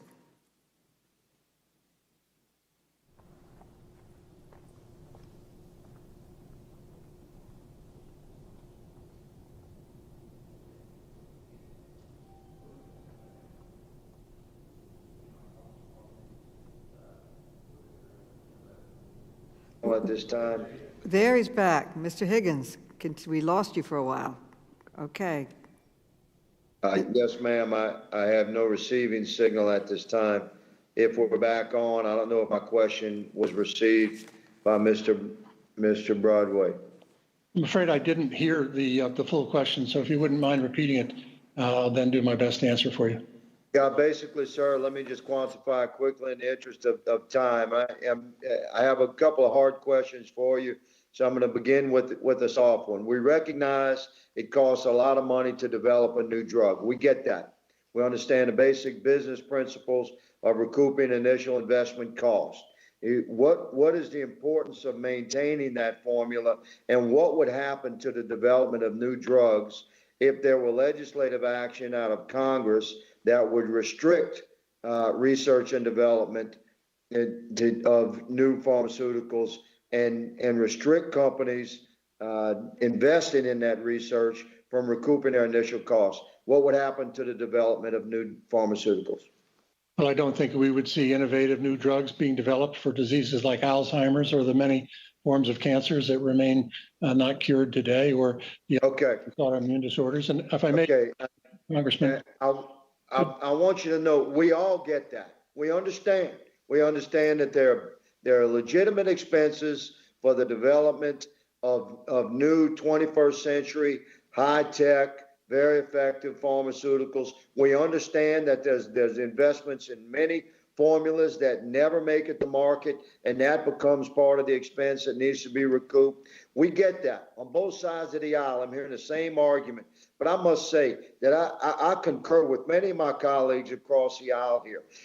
I do not understand, my constituents do not get it, why the same formula drug from the same manufacturer across the border in Canada can be 2-3 times less than it is here in the United States. My wife has MS. The pharmaceuticals is a constant challenge. She receives a therapy that's equivalent to like chemotherapy for MS every 6 months. And every 6 months with the same battle with the insurance companies due to restrictions from the pharmaceutical companies. My constituents don't understand. I don't understand. We expect to fix it. We're going to fix it out of Congress. There's a bill in the Senate right now, Madam Chair, that if it would be introduced in the House and pass in the Senate, it would pass in the Senate, would be introduced in the House. It could be law in a couple of weeks. We could really move forward to fix this thing. But I'd like the gentleman to answer just one more time. Why are pharmaceuticals so much less in Canada than they are in the United States? Because I don't get it, and my constituents don't get it either. I give you the floor, good sir. You have 1 minute and 5 seconds. Explain the variance of prices between Canada and the United States. I share your frustration and empathize with those who are struggling to understand the difference between the two systems. As I've said previously, in the United States, 46 cents of every dollar are in the hands of intermediaries in the pharmaceutical supply chain, not in the hands of the innovative companies.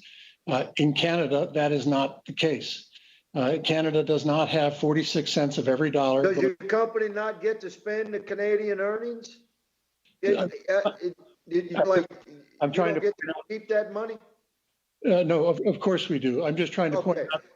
So let's stop talking about the difference of expenses in the United States versus Canada, because you have a worldwide market. Do you have a board of directors for the United States and then one for Canada, 2 different companies? No, certainly not. Thank you. So your profits are your profits. Your expenses are your expenses. Why do the drugs cost so much less in Canada than here? Madam Chair, my time has expired, but I would like the gentleman to answer the question. Again, I would point out. The gentleman may answer the question. Thank you, Madam Chairwoman. I would point out that in the United States, many innovative drugs are available, which are not available in Canada. If you look at drugs approved in the United States over the last decade. Excuse me, that was not the question. The question from the gentleman was, why does it cost 2 or 3 times or upwards, 4, 5, 6 times more in the United States where we produce the drug? Why does it cost so much less in Canada, and I would say in Europe too? As I said earlier, we pay more for drugs in America than the entire world combined. So that's his question. What's the answer? Thank you, Madam Chairwoman. The answer is that in countries like Canada are prepared to ration and restrict the access to innovative new medicines in exchange for offering lower prices to the ones that they choose to grant access to. Well, I respectfully disagree. The answer to that question is to allow Medicare to negotiate directly for drug prices with the drug companies, as they do in Canada and in Europe, and they're not allowed to do it in the United States. And that's one of the things many of us would like to do, to lower the price for the people that we work for. I would like now to go to Wasserman Schultz. Congresswoman Schultz, you are now recognized. Thank you, Madam Chair. I want to pick up where I left off yesterday and ask about another nefarious tactic that drug companies use to maintain market exclusivity and sky-high prices. This committee's investigation shines a spotlight on the ways that drug companies use litigation as a key part of their strategic plan to delay generic entry. Like yesterday, I again want to focus on how prices were inflated for life-saving medication used to treat cancer. Mr. Kendrick, yes or no, Novartis engaged in patent litigation with the first manufacturer to apply to make a generic version of Gleevec, correct? Yes, we did. Okay. Sun Pharmaceuticals challenged the legitimacy of Novartis's patents. But rather than litigate, Novartis struck a deal with Sun known as pay for delay. Under the settlement, Sun agreed to delay generic entry into the U.S. for 6 months. Novartis made $1.3 billion in U.S. net revenue from Gleevec sales during that 6-month delay. As the first generic manufacturer, Sun Pharma was entitled to 180 days of exclusivity, meaning no other generics could enter the market during that period. Although Sun Pharma initially announced it would price its generic 30% below the price of Gleevec, it ultimately entered the market just 6.4% lower than the cost of Gleevec. In an internal email, Novartis executives hailed this high price as, quote, good news. Mr. Kendriss, do you think delaying generic entry was indeed good news for patients? Congresswoman, when we settled that case, we actually accelerated the introduction of a generic Sun product into the U.S. If we had litigated and further litigated, that litigation could have gone through the length of the patent, which would have been another 3 years. So our settlement actually meant that the Sun product was on the market faster, actually 2.5 years, I believe, faster than it would have been had we done what you're saying other companies do. And I understand that happens. But in our case, we did not get paid for delay, and there was no litigation that went on for years to delay the generic onto the market. It was actually accelerated. You're right. There was no litigation because you paid for delay. Published estimates suggest that this pay-for-delay settlement with Sun Pharmaceuticals created $700 million in excess costs for consumers. This is unacceptable. Sun Pharma originally said they would price their generic were they allowed to just move forward through the normal process without being challenged by Novartis. To do so, that they were going to price their generic 30% below Gleevec's price. After you paid for delay, and after you negotiated the so-called better deal sooner for consumers, they only priced it 6.4% below and delayed their entry into the market by six months. It's patients that are left holding the bag when companies like Novartis exploit the patent system to keep their market share.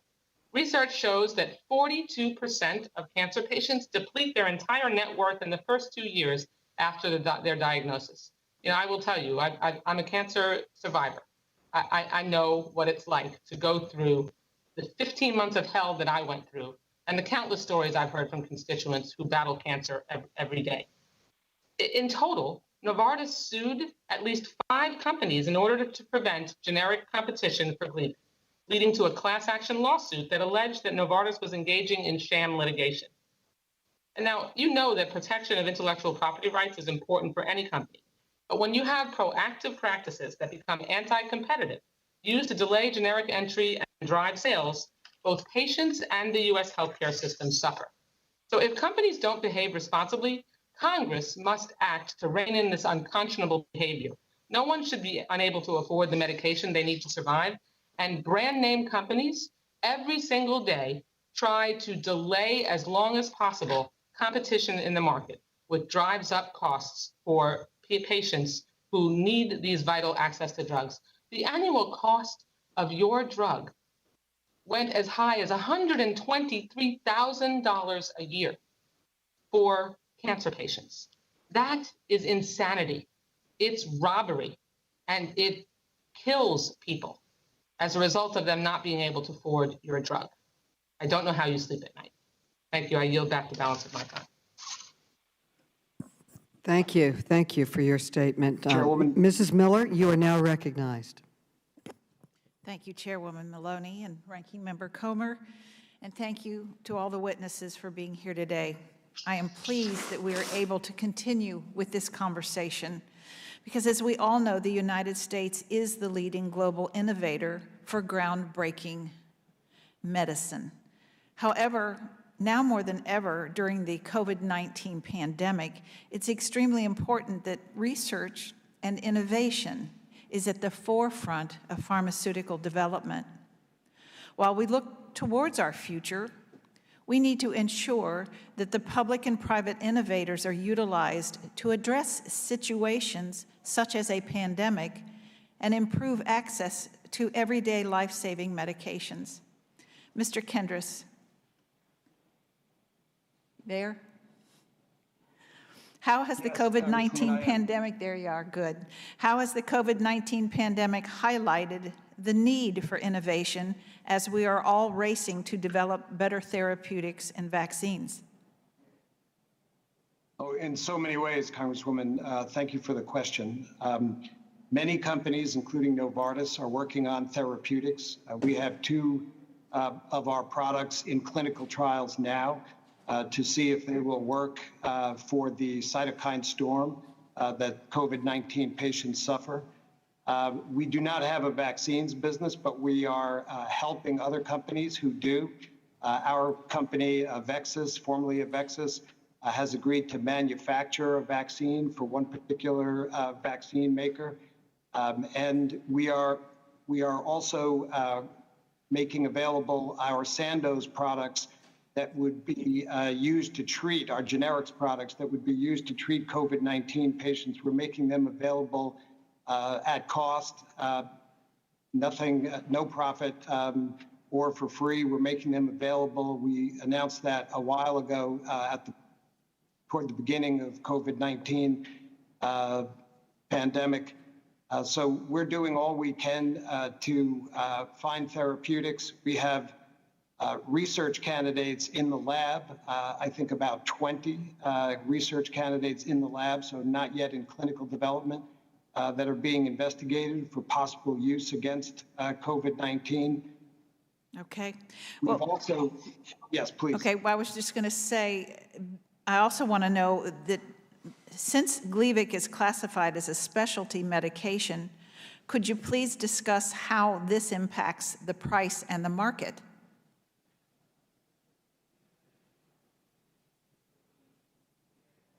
Gleevec is a very specific medication. It's the first targeted drug, the first smart drug, as people call it, the very first one in 2001. As a specialty medication, as I mentioned in some earlier questions, the cancers that it treats are actually rare diseases with small patient populations. CML may be the largest patient population, but GIST, stomach cancer, that came second, and then 5 other rare cancers that came after that, very rare small patient populations.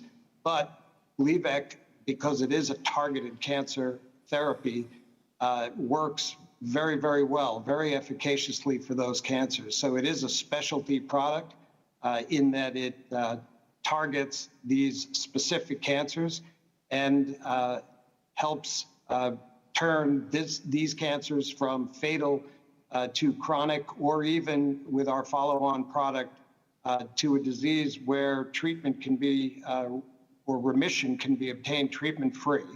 So patient can stop taking Tasigna. But that didn't... They can't stop taking Gleevec. So okay. Yes, please. Well, I was going to say, but you didn't answer how it impacted the price.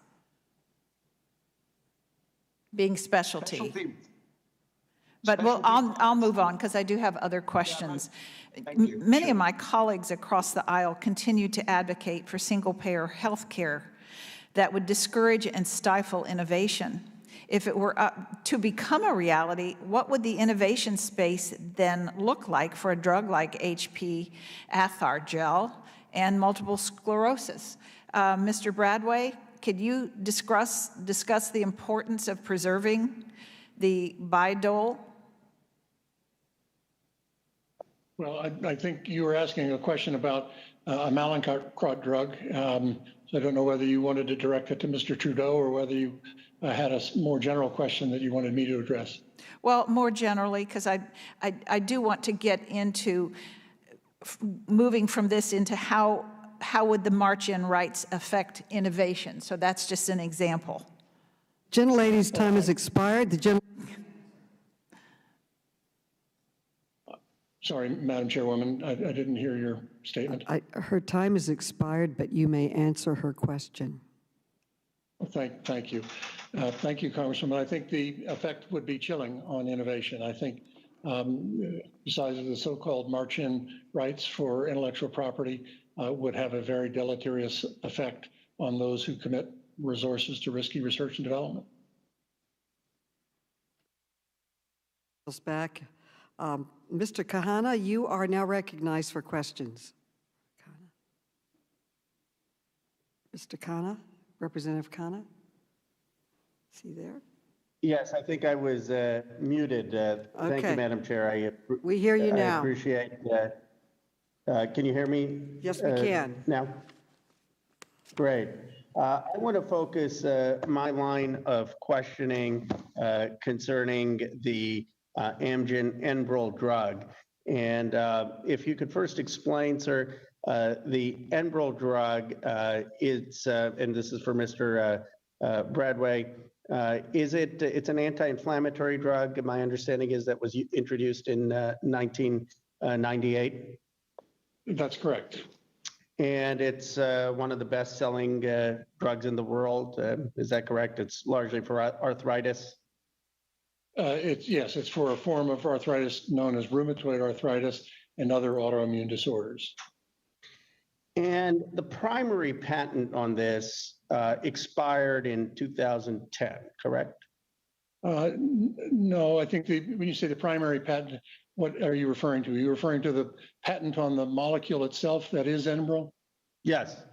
No, the patent on the molecule that is Enbrel has not expired. It was granted in 2000. What expired in 2010?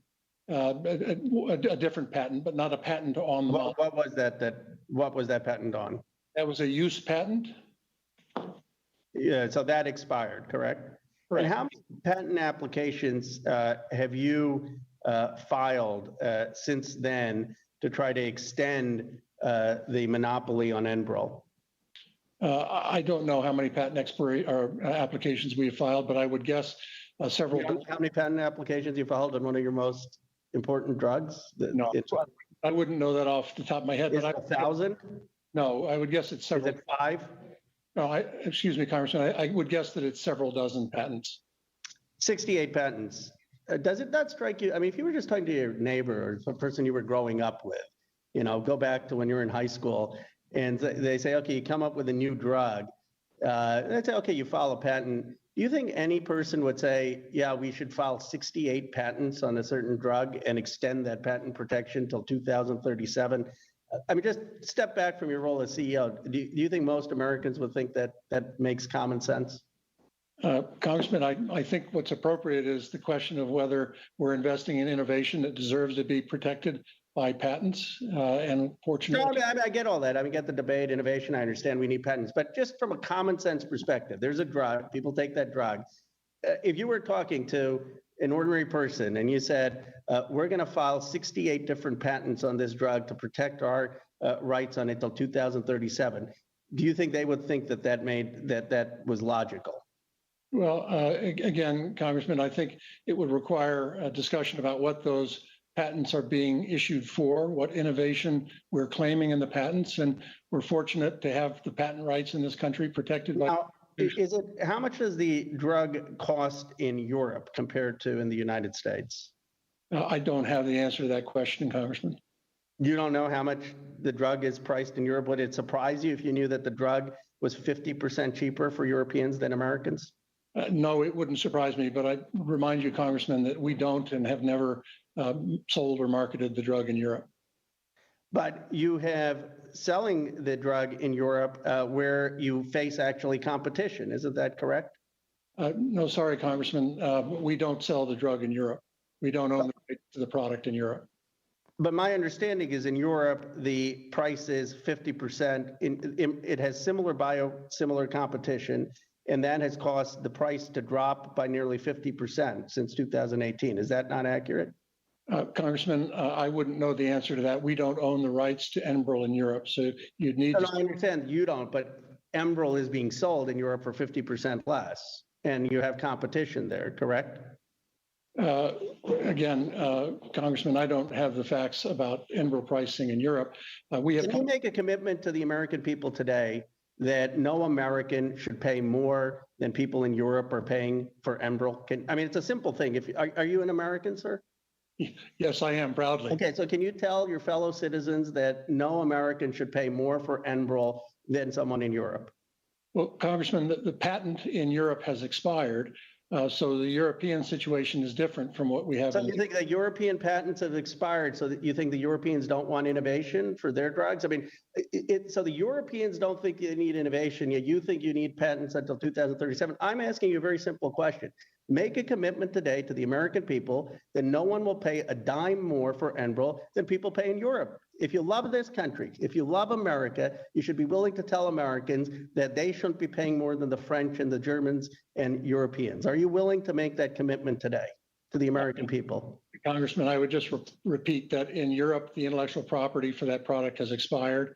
So I'm just asking you a simple question. You could say no. If it were me and someone said, "Will you make?" The gentleman's time has expired. Be paying more than the Europeans, I would say absolutely. Are you willing to make that commitment? We don't sell Enbrel in Europe, Congressman. So I take that as a no. Moving along, Mr. Stube, you are now recognized for questions. Thank you, Madam Chair. Over 3.5 million Floridians are enrolled in some form of Medicare prescription drug coverage. With so many of my fellow Floridians and constituents dependent on life-saving prescriptions, I understand the need for affordable drug prices. Despite the efforts of Republicans to make bipartisan progress to reform the prescription drug standards, our Democrat colleagues refuse to collaborate. They will try to suggest that H.R. 3, which is a key example of partisan government overreach, would solve some of the problems that we are discussing today. This is not the case, and the Trump administration decisively acted to approve a record number of generic drugs and bring down overall prescription prices down 13%. Obviously, there's still a lot of work left to do, and I'm glad we are taking steps to discuss the situation and hope we can move towards establishing solutions. Mr. Bradway, my first question is to you. What is Amgen currently doing to assist in this mutual goal of providing Americans with lower drug prices? Congressman, thank you for the question. As I mentioned in my opening statement, our net prices in the United States have decreased in 2018 and 2019, and we're on track to have further decreases in 2020. In addition, Congressman, we've made a significant investment in biosimilars, and we are making available to patients and prescribers biosimilar medicines for some of the biggest selling drugs in the United States at more affordable prices than the innovator products that they're designed to replicate. In addition, Congressman, we're working with a variety of different patient assistance programs through which we give away free drug to those who are uninsured and can't afford their drugs or underinsured. We try to provide copay assistance for those who are struggling, who have insurance plans but are struggling with making payments for their deductibles, and seeking to make contributions to other charitable foundations that can assist patients with their medicines as well. So across the board, sir, we're trying to do quite a lot to help make sure that patients who need medicines can afford them. I was interested that in your testimony, you stated that Amgen voluntarily lowered the list price of one of your medicines by 60%. However, you described a situation where even after lowering the list price, some patients did not see a meaningful difference in what they had to pay out of pocket at the pharmacy. Some of my colleagues believe that forcing you to lower your prices will solve all of our problems, but it doesn't seem like that happened in that instance. Can you explain why? Thank you, Congressman. Yes, you're referring to a drug called Repatha, which is our product designed to lower cholesterol and prevent heart attacks and strokes. It's one of our most important innovative new medicines.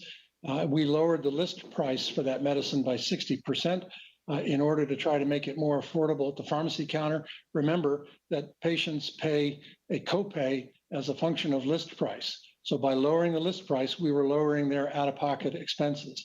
However, we found that it took more than a year for the insurance plans to move patients, to direct patients from the high list price product to the low list price product. So we ran the experiment and found that it didn't work in the way that we thought it would. We see this as an example of how the system is not working today for patients, and as one of the reasons why we think we need to reform the rebate system that exists in the United States today. Thank you. I understand there are certain payment programs in place which can help patients afford drugs like Enbrel and Sensipar.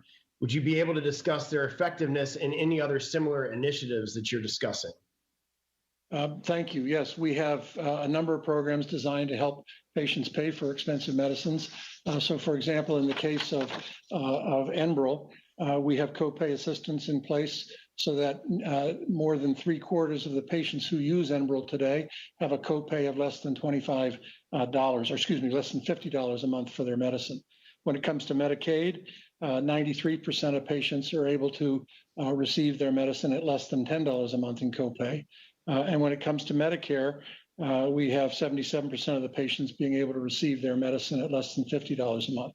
So there are examples across our portfolio of the ways that patients are benefiting from the support provided to them in order to be able to access these innovative, life-changing medicines. Does Amgen utilize rebates for PBMs, and how does that impact patient price? Yes, we do use rebates. Rebates are a function of list price. So if we increase the list price, we increase the rebate. You might ask, why are we increasing the rebate? Why do we feel pressure to increase the rebate? And the answer is to secure competitive formulary position for our molecules. So we increase the list price to be able to increase the rebate to the intermediaries. The unfortunate effect of that is it also increases the out-of-pocket cost for patients at the pharmacy counter. And again, that's why we advocate for changes that would include passing through the rebate at the pharmacy counter. Thank you. My time has expired. Thank you for being here. Thank you. Thank you. Congresswoman Spire, you are now recognized for questions. Thank you, Madam Chair. And thank you all for participating today. I appreciate it. I think all of us appreciate it. Many others declined the invitation. I want to start with Mr. Kendris and Gleevec. You know, Gleevec is a miracle drug. My former chief of staff's wife died of CML.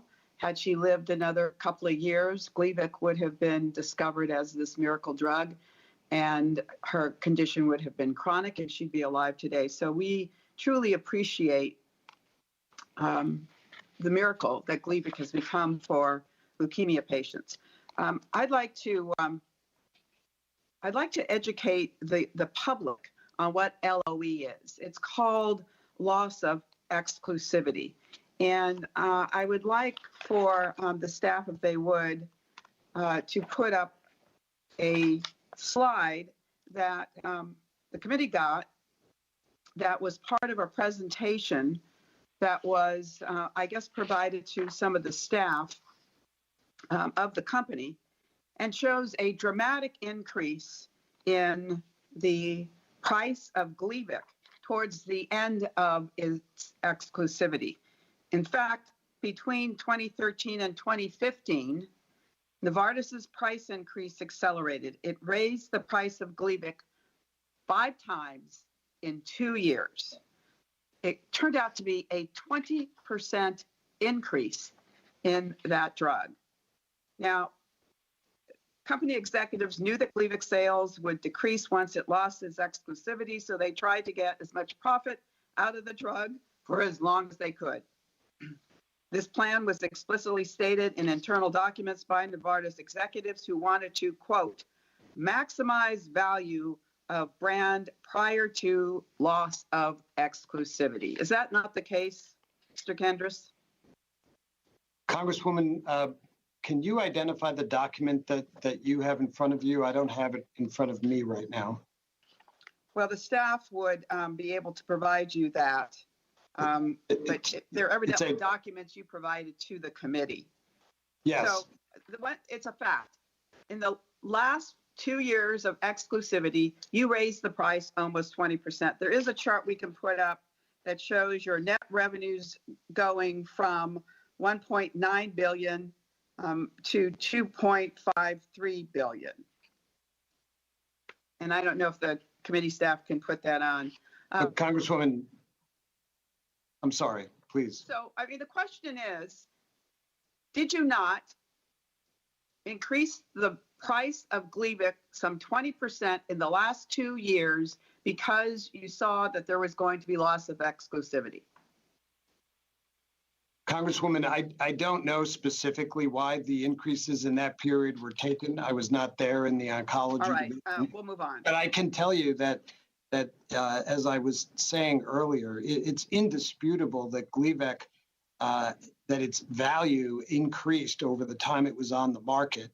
And it was always the lowest product in its class, the lowest priced product in its class. I'm reclaiming my time because I want to go to another line of questioning. I just want to point out that Medicare, this is the federal government, paid $5.6 billion to your company between 2011 and 2018, and that 1/3 of all the money you made in the United States came from the taxpayers through Medicare.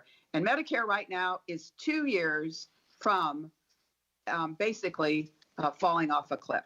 I want to go to each of you now and ask you this question. How much money do you spend on marketing? Mr. Kendris? Our marketing spend, Congresswoman, is approximately $400 million US dollars in direct-to-consumer advertising. Okay, $400 million. How much do you spend in Europe? I'm not sure I know the answer to that off the top right now, but I can get you that. Thank you. If you would get that to the committee. Thank you, I will. Mr. Bradway? Yes. How much do you spend in direct-to-consumer marketing? Well, direct-to-consumer TV advertisement in the U.S., less than $200 million. $200 million. How much do you spend in Europe?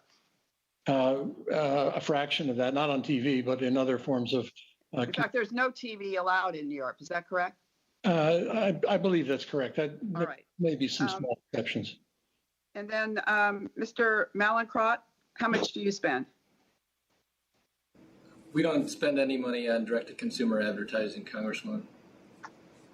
All right, Mr. Trudeau? Yes, that was me, Mr. Trudeau. We don't spend any money on direct-to-consumer advertising. All right. My final question is this. Do you all commit, and I just need a yes or no answer, do each of you commit to not increase the cost of your drug moving forward beyond the inflation each year? Mr. Bradway? But I would point out that we've decreased our prices. So yes or no, sir? We've decreased our prices over the last 3 years. An increase of list prices have been below inflation. So, So your answer is yes, you would commit to doing that. My answer is that's how we've been operating the business the last couple of years. Okay, Mr. Trudeau? Yes, as I said earlier, we're committing to reducing the net price of Acthar to 2015 levels by the end of 2020, which was the first year. 2015 was the first year, actually, a full year we acquired Acthar. And Mr. Kendris?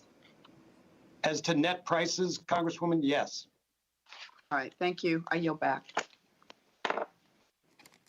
Mr. Keller, you are now recognized. Mr. Keller. Thank you, Madam Chair.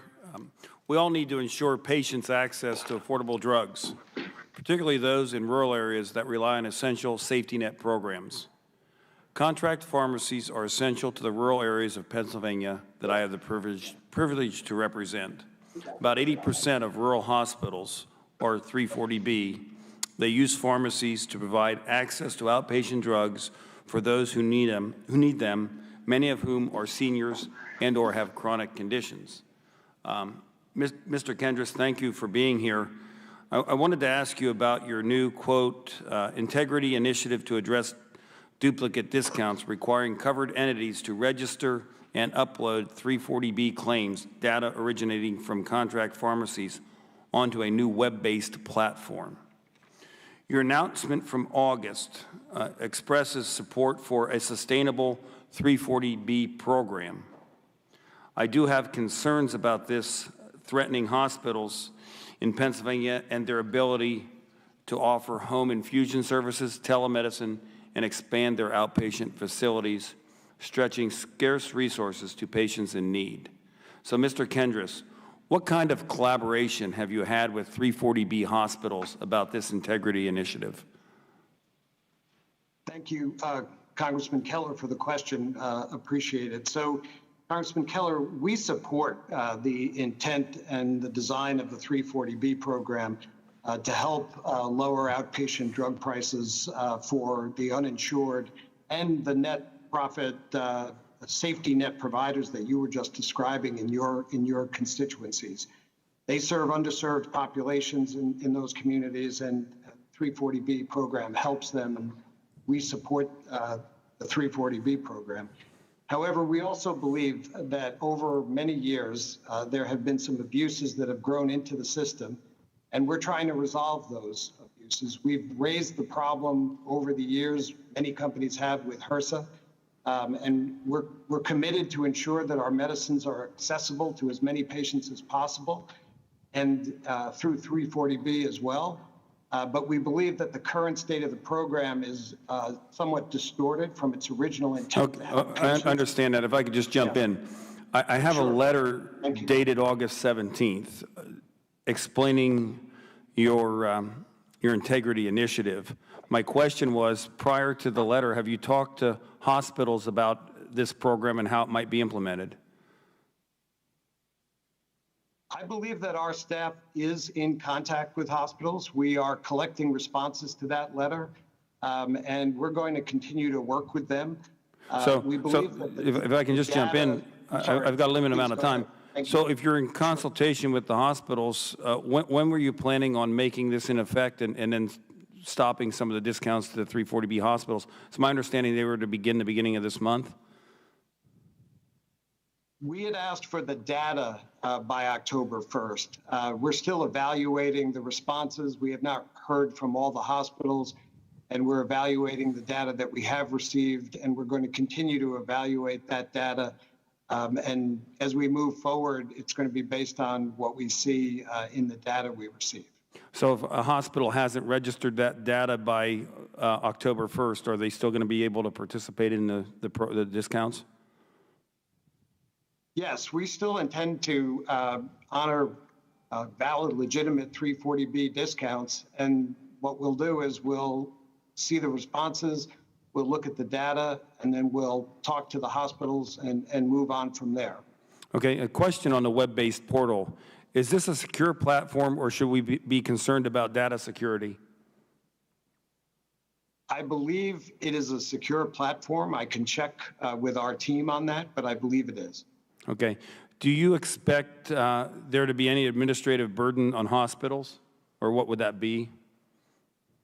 No, actually, we believe that it's easy to pull this data. It's not burdensome. It's actually the same claims data that they have been sharing with the intermediaries that we've talked about earlier in the hearing. So the data should be available. I think it takes about 5 minutes every 2 weeks to pull this data. So you know that the intermediaries have this data already. So have you asked them for the data? Rather than make the hospitals do it if it's already available, have you looked at another way to get it? I think that relationship is between the hospitals and the intermediary, and I think we have to ask the hospitals for it. I can check into that, Congressman, but I believe that's what we have to do. Okay, I just would like to end by saying that 340B drug discounts are crucial for my constituents, and we should be thoughtful about how any changes to the program would affect us going forward. We need to ensure that changes to the program are manageable and in the best interest of health providers and the patients they serve. Thank you, and I yield back. We agree, Congressman. Thank you. Thank you. Mr. Connolly, you are now recognized. Thank you, Madam Chairwoman. Mr. Trudeau, when you acquired Questcor, one of the very lucrative drugs in their command was Actar. Is that correct? That was virtually the only product that they had. And it's my understanding that when Actar first came to the market, one vial cost $40. By the time you acquired Questcor, that price had gone up to almost $31,000. Is that correct? That's correct. $40 to $31,000 for the same vial. Was And as my understanding is, the only difference wasn't the composition of the drug, it was the status, the legal status of the drug, that Quest Corp was able to get Actar granted orphan drug status before you purchased it. Is that correct? That's not necessarily the only thing, but certainly that was something that did occur, that Actar was granted orphan drug status. Well, should we not correlate the two events with respect to the value put on a vial of the drug? I mean, how do we explain going from $40 to $31,000 for the same vial with the same efficacy and impact on a patient? Other than it got reclassified as an orphan drug, which gave it a 7-year market monopoly for that designated use. Isn't that correct? It did get an orphan drug designation, that's correct. In addition, the label was actually updated in 2010 to reflect the current set of 19 indications. Right. So the skyrocketing inflation in this particular drug had nothing to do with PBMs, for example. It had to do with the positioning of the drug as an orphan drug and the protection that provided, which allowed it to have highly enhanced value, which made it an attractive acquisition for your company. Is that not correct? Based on SEC filings that Quest Corp filed at the time, the company was actually in an existential situation. They had a very essential drug for infantile spasms, and they were potentially looking at going out of business and not being able to provide that drug anymore to the marketplace. So you kind of came in and saved the day. When we acquired Quest Corp and we acquired Actar, we did 3 things. 1, we invested in clinical trials and manufacturing. 2, we started engaging with our customers to provide discounts and rebates. And 3, we provided extensive patient assistance programs to minimize patient out-of-pocket expense and ensure that patients that could benefit from Actar had good access to the drug. And when you provide this drug through Medicare, for example, what's the discount? We provide all allowable discounts under statute. And as I discussed earlier, Actar is not on any Medicare formularies. And certainly if there were an opportunity for Actar to get a formulary position in Medicare, there might be the opportunity to provide additional discount similar to what we do in the commercial sector. Would the discount in this case with respect to, say, Medicare be about 1%? I believe most recent data is on the order of 1% to 2%. That's correct. So a $31,000 drug that once cost $40, you're giving rebates to Medicare of less than 1% between 2015 and 2018. Is it also true that your company is looking to use this drug for other treatments other than the original infant seizure treatment it was developed for? The company's been developing evidence to support the 19 FDA-approved indications that are currently on the label. And if you do that, do you do that under the auspices of your protected status as an orphan drug, or do you have to redefine that because it's no longer being used exclusively for that original purpose? The orphan drug exclusivity actually expired a number of years ago. Actar is not patent protected. It does not have any exclusivity under any of the traditional patents or other exclusivities such as orphan drug. It's a drug that's designed primarily for underserved patients that have very few alternatives, a relatively very small population that's very sick. I appreciate that, although I would add, when you charge $31,000 or now $33,000 a vial with today's price, I think that's not much of an alternative for a lot of patients either.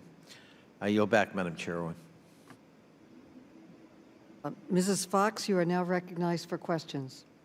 Thank you very much, Madam Chairman. I want to thank our witnesses for being here today, or being where they are today. My first question is for Mr. Kendris. Mr. Kendris, it's been said that Gleevec is a magic bullet for people fighting chronic myeloid leukemia. Can you discuss why this drug was such a game changer? Thank you, Congresswoman, for the question. Yes, it was a game changer. It was the first targeted therapy. So you may have heard the term smart drug. It was the first smart drug.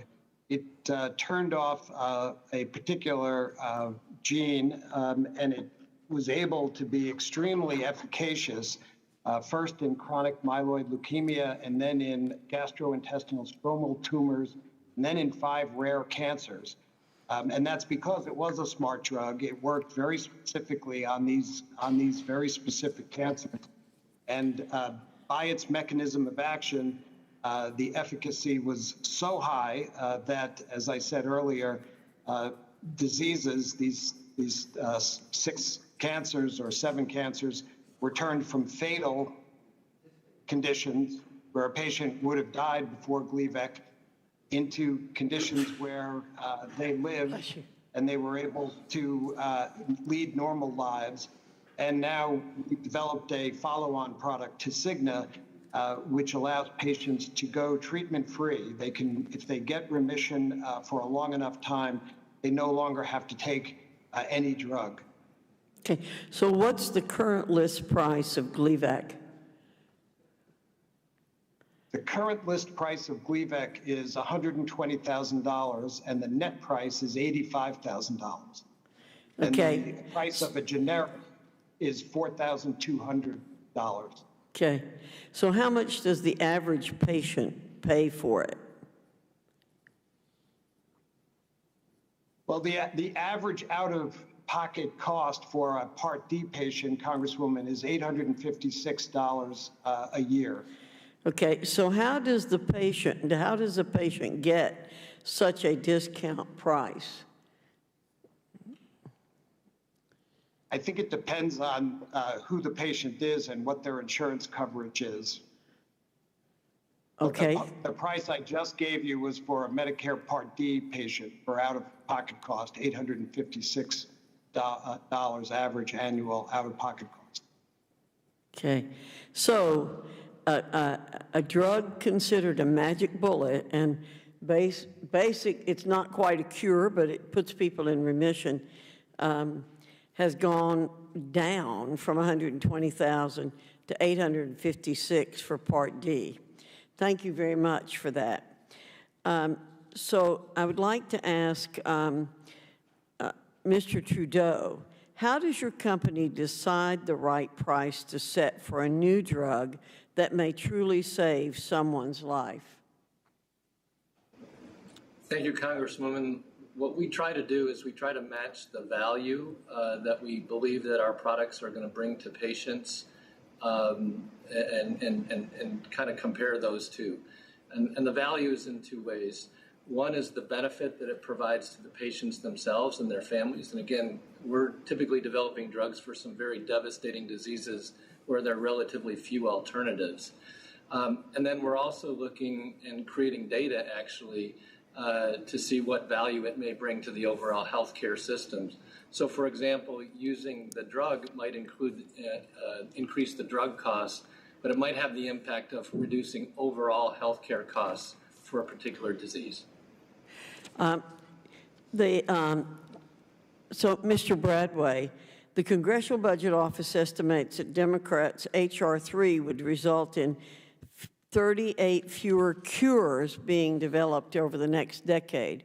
What would be the impact on patients and innovation if there were 38 fewer cures created over the next decade? Well, I think that's potentially devastating.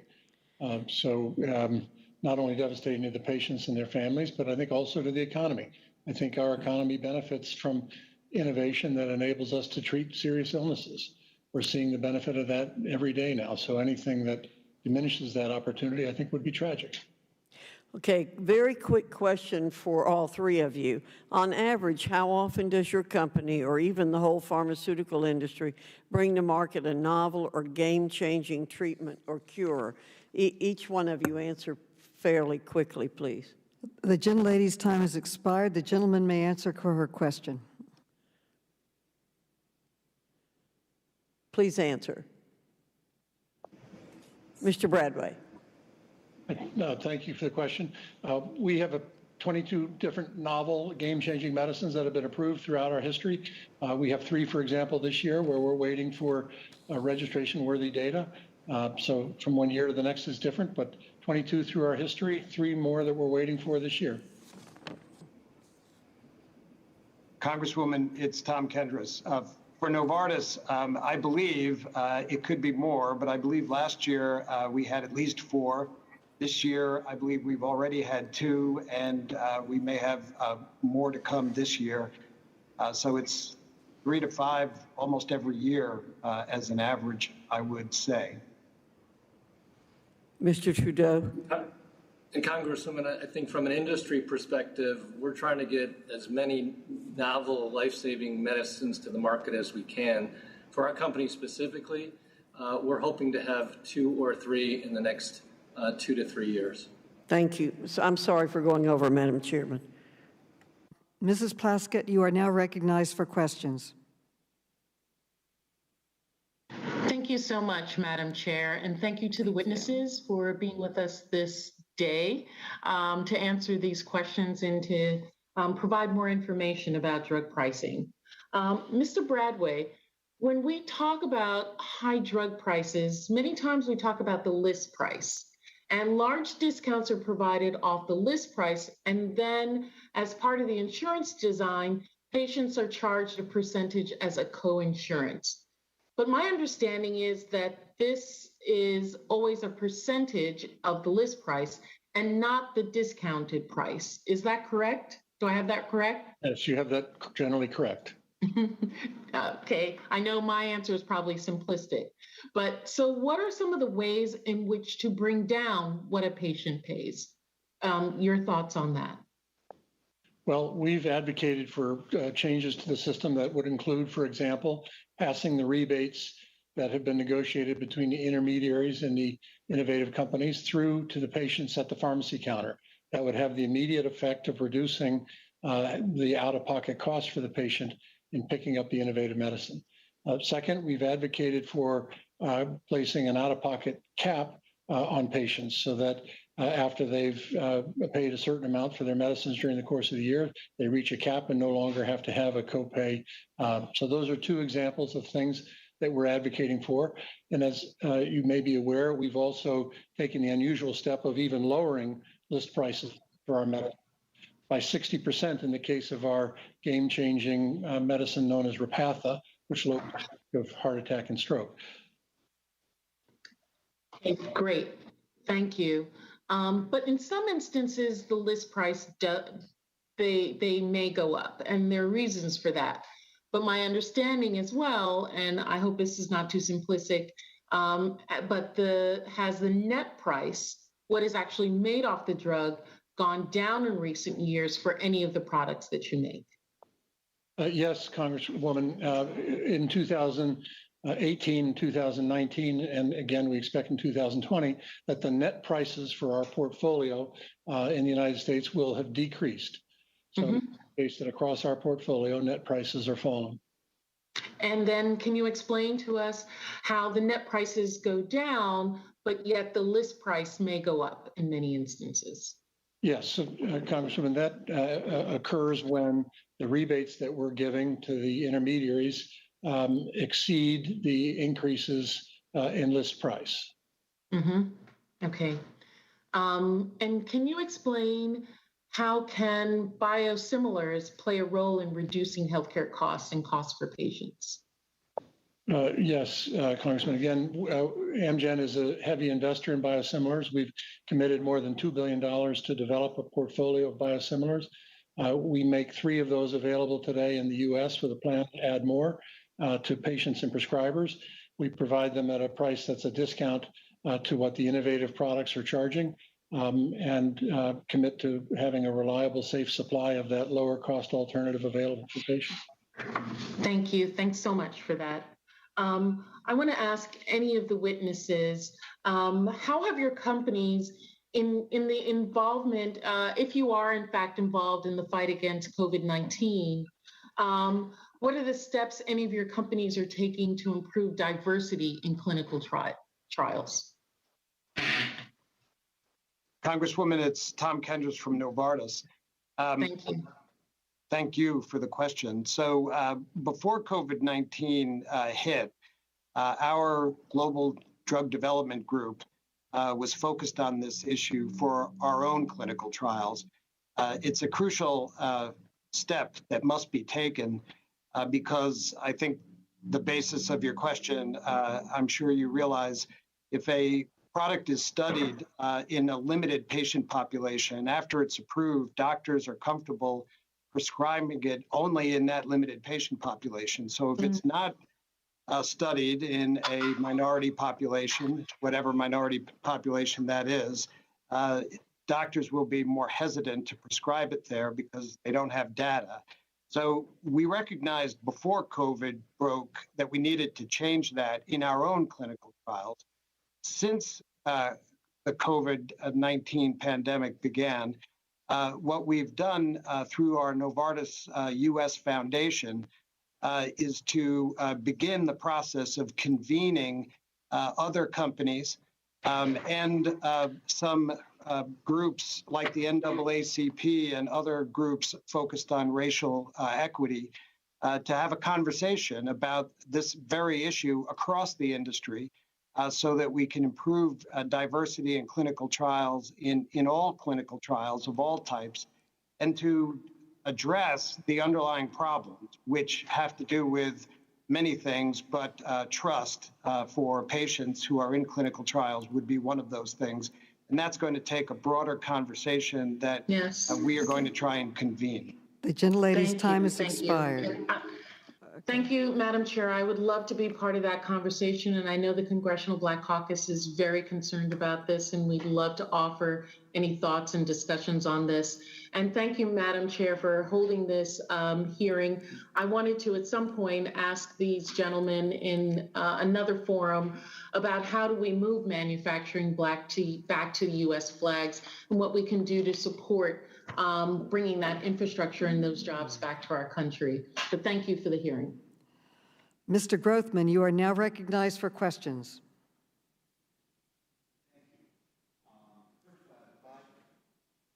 First, I have a question for Mr. Kendris, and this is kind of a follow-up on a previous question. I also am concerned about the 340B program. Right now, there are companies out there like Eli Lilly. I'm aware they're not here today. They've refused to continue to offer the 340B prescription drug discounts to contract pharmacies that are kind of safety net hospitals, critical access hospitals, and community health centers rely upon. To my knowledge, Novartis at this point has not refused to provide any discounts. However, you have been requesting claims data in order to prevent potential duplicative discounts. Are you willing to give us assurances today that Novartis will be a good steward of the 340B program moving forward and will not do what Eli Lilly's done? Our intent, Congressman, is to be a good steward of the program. We've asked, as you said, we've asked for data from the hospitals that will help us to avoid paying multiple duplicate discounts. So we support the program and allowing hospitals to use our discounts to provide the patient care that was originally intended by 340B. But what we don't support is allowing intermediaries, middlemen, to profit from the program. Okay. Next question is, I guess, really for any one of you. I guess maybe I should pick somebody else. Maybe we'll pick Mr. Trudeau. Specialty biologics are some of the major drivers of prescription drug costs because they often treat very particular diseases with limited patient populations. Evidence showing that introduction of biosimilars into market reduces that cost for patients. Since all your companies do have biologics on the market, how has the introduction of biosimilars impacted the price of your medications? And have any of you tried to prevent biosimilars from coming to market in an effort to stifle competition? And a follow-up question, how can Congress incentivize companies to bring more biosimilars to market? Congressman, thank you for the question. We're focused on what's in the best interest of patients, meaning that patients have access to the best possible medications they have for their condition at the lowest possible cost. We also support competition. I think biosimilars in some markets have been shown to enhance competition. Our company does not produce biosimilars, so that might be a question better directed to one of the other individuals. Okay. Congressman, it's Bob Bradway from Amgen. We are active in the biosimilar market. We've invested a couple $2 billion to develop our capabilities here in the U.S. We think this will provide an appropriate alternative choice for patients and providers. So far, we've launched 3 medicines, the first 2 in the cancer field, where we've had very strong receptivity to our product offerings. So we're providing those at a discount to the originator products, and we see a significant market already after a short period of having been on the market. So we think that the structure of the industry, as created by the legislation known as BPCIA, is working effectively, and the U.S. is nearly a dozen biosimilars, and expect this again to be an important opportunity for patients and providers. Okay, we'll just give you a quick yes or no question on this. President Trump's FDA released a biosimilar action plan which streamlined the process to approve biosimilars. We believe this has resulted in significantly more approvals of biosimilars than under the Obama administration, which was not as aggressive in this area. Would you agree the president's plan is saving patients money?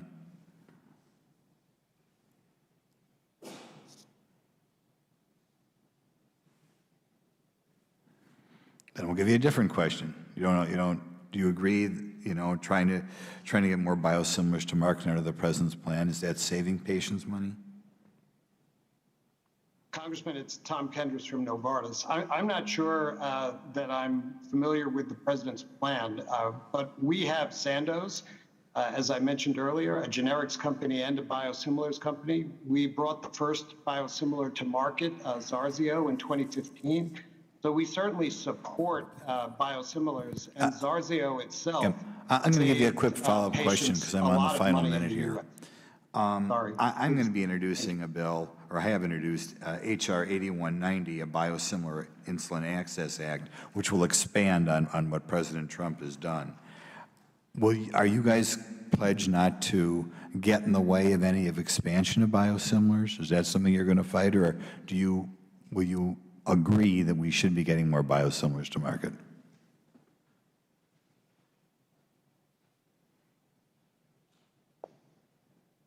Congressman, it's Tom Kendris. I think, generally speaking, we support more biosimilars coming to the market. Sandoz has biosimilars in its pipeline and is actively trying to get them onto the U.S. market, and that will help patients and reduce healthcare costs in the U.S. Thank you. The gentleman's time has expired. Representative Raskin, you are now recognized.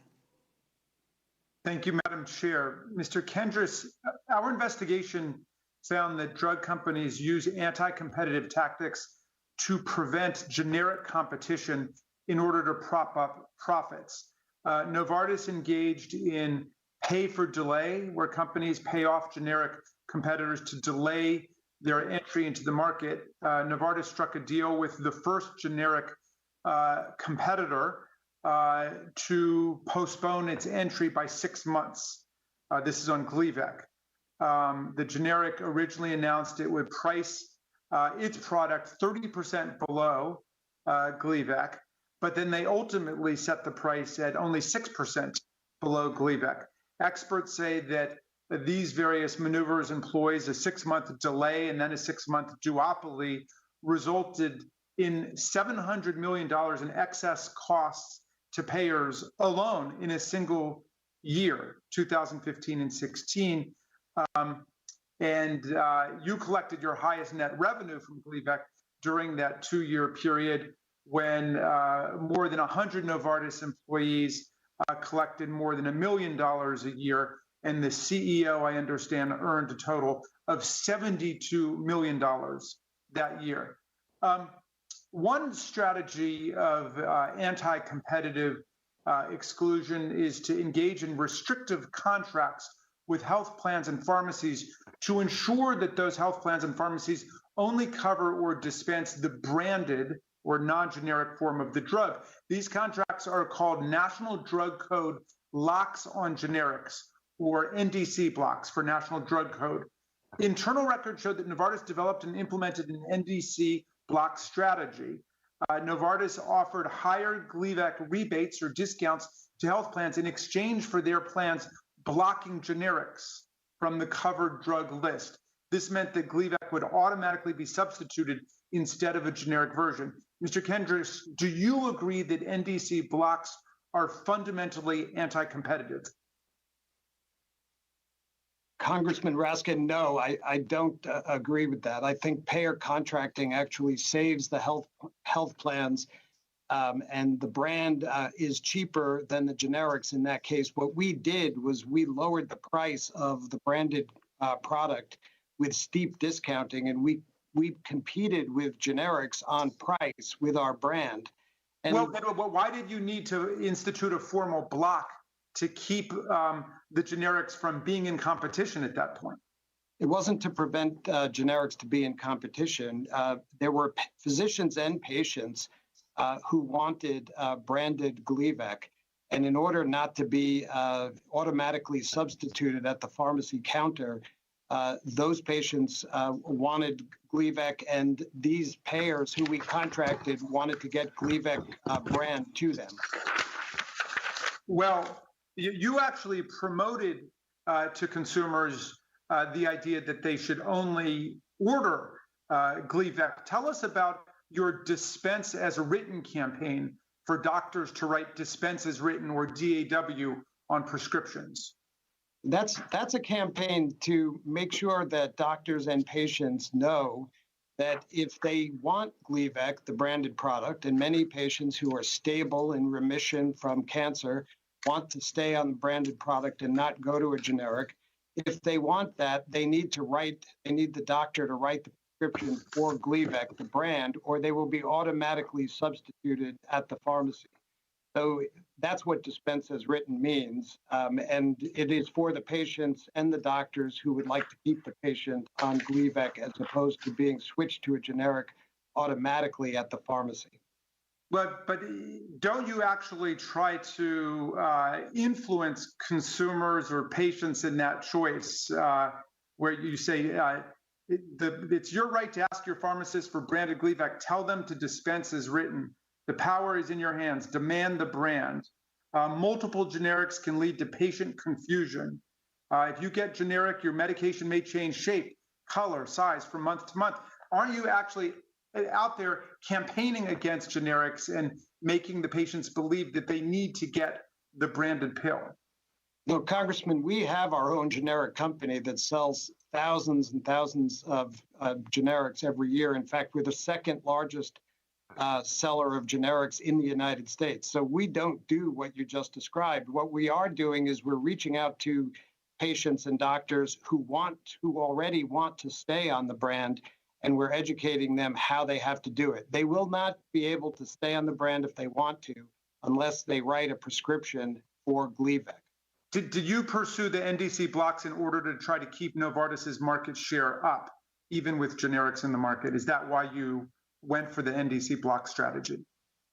No, that is part of the negotiation with the payer in the contracting process. Okay. Well, Madam Chair, I just think that these NDC blocks were tremendously profitable for Novartis, as they've been for other companies. And the cost is not paid by the company, it's paid by the patients, it's paid by Medicare and all of us through increased prices. But thank you for your testimony, and I yield back to you, Madam Chair.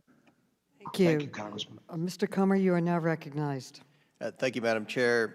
My first few questions will be addressed to Mr. Bradway with Amgen. Sir, you explained in your opener that net prices are not the same as list prices. You said that part of the list price calculation includes benefits to patients. Can you quickly explain how you're able to calculate that?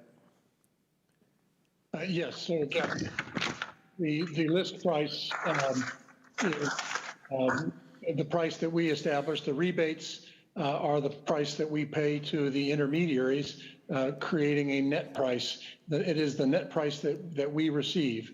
And the patient then pays a copay as a function of the stated list price. While patients no doubt benefit from these life-saving drugs, I think you can understand that patients have a hard time understanding that cost-benefit calculation. How can patients be sure they're getting the best price available for their medicine? Thank you, Congressman. I think that's an important issue. It's the issue of transparency. And it's very difficult in the system that's in place today. It's difficult, for example, because patients don't get the benefit of the rebate at the pharmacy counter. In fact, it's very hard for a patient to have any idea what rebate has been negotiated between their plan sponsor, their PBM, and the innovative drug company. So it is a challenging problem, even for the initiated patient who wants to try to get the answer to your question. We and others publish our list prices, for example, on the website for our individual medicines. We provide an indication of the range of rebates and therefore give a sense for what the net price is. But our net price is different for individual payers based on the contracts that we've negotiated with each of them individually. Well, I spent a lot of time in the hearing yesterday talking about my dissatisfaction with the PBMs and that process, so I'm going to shift gears and mention that for a second. Mr. Kendriss with Novartis, this is an incredibly complicated process. It seems to me that the savings are not always being passed on to the consumer. President Trump, in one of his recent executive orders, mandated that PBMs pass these rebates on to Medicare Part D patients. But this covers only a small percentage of the patient population. Mr. Kendriss, what can we in Congress do to ensure patients are benefiting from these discounts rather than middlemen like PBMs?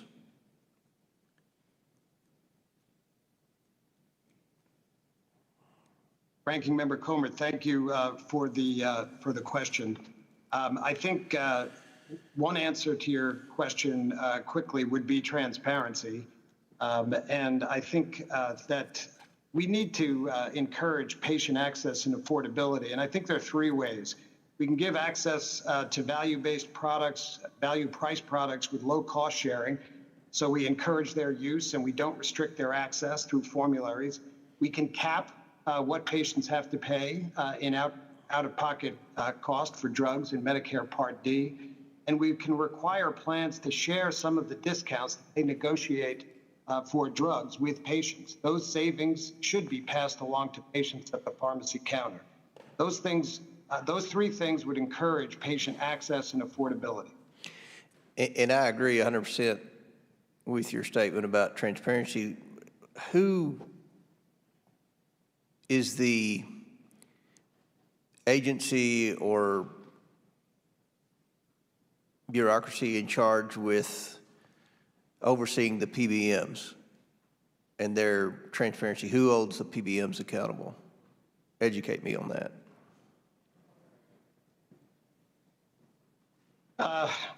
That's a very good question, Ranking Member Comer, and I think perhaps HHS is the answer. Perhaps HHS should be overseeing the PBMs, and to some extent they probably do. But I think the oversight and the changes in terms of passing on discounts at the pharmacy counter is something that needs to happen. Maybe it's HHS, maybe it's a different approach. I'm not sure. And I think that's something, Madam Chair, I mentioned to you after the hearing yesterday. It's something that we should certainly look into more when we're going to continue our efforts to investigate the out-of-control cost of drugs for Americans. One other thing, and my time's running out, but just to touch on what Representative Keller mentioned with the price difference between Europe and the United States. I don't think any of us like that, but I'm curious, how much do you spend on litigation in Europe versus the United States? Is there a big difference in your litigation costs?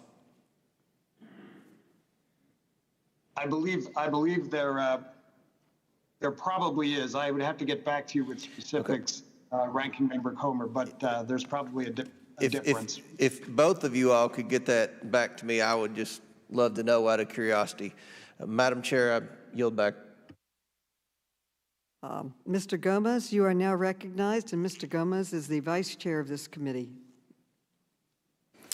Thank you so much. Mr. Trudeau, I want to follow up on something you said to Chairwoman Maloney when she asked you about the cash cow slide. Can we put up the Exhibit 68 again, please? So now let's just review this slide. It refers to Actar as, and I'm quoting from the title here, a cash cow. Now, Mr. Trudeau, when Chairwoman Maloney asked you about this, you downplayed it. You said, oh, it's just a draft and it was never sent to the board. You were pretty much implying that your company doesn't view this drug as a cash cow. Do you still stick with the assertion that your company does not view Actar as a cash cow? Yes or no? I do. Yes, I do. Okay, thank you. Are you familiar with the term synonym? Synonym? Cinnamon? Synonym. Yeah. Basically, the term that basically refers to one word means the same thing as another word, right? Or nearly the same thing. Are you familiar with that concept? I am, sir, yes. Okay. So we obtained some emails that I want you to take a look at, and it's from your company's execs. In fact, one of these email chains, your corporate executives have a discussion about this exact term, and I quote, "Do we really want to say cash cow to the board?" He obviously recognized how bad this sounds, so then your company's chief commercial officer responds in his own email. He wrote, and I quote, "Instead of cash cow, I will replace it with profit maximizer." So replacing one term with another term, cash cow, with profit maximizer doesn't change the intent of your company, which is to make as much money as possible, right? So, Mr. Trudeau, you were under oath when you answered Chairwoman Maloney's question. You swore to tell the truth and the whole truth. Were you trying to mislead the committee? Not at all. We don't think about Actar in any Okay, of these terms. let me reclaim my time. Can we put up the next slide? This is the actual slide that was sent and was included in the final presentation that was prepared for the board, and it includes the term profit maximizer. Do you deny that, Mr. Trudeau? No, I don't. Okay.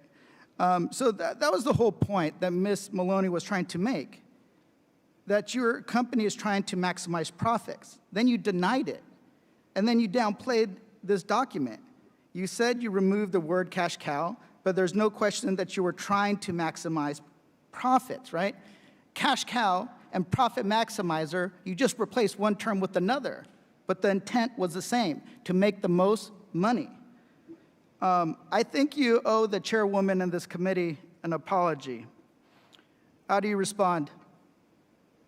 Very clearly, sir, these were options that were being considered, but I think the actions are what you need to focus on, what we all need to focus on. I'm going to reclaim my time. And that is that we do you agree that the main purpose, you replace one, your team replaced one term with another, right?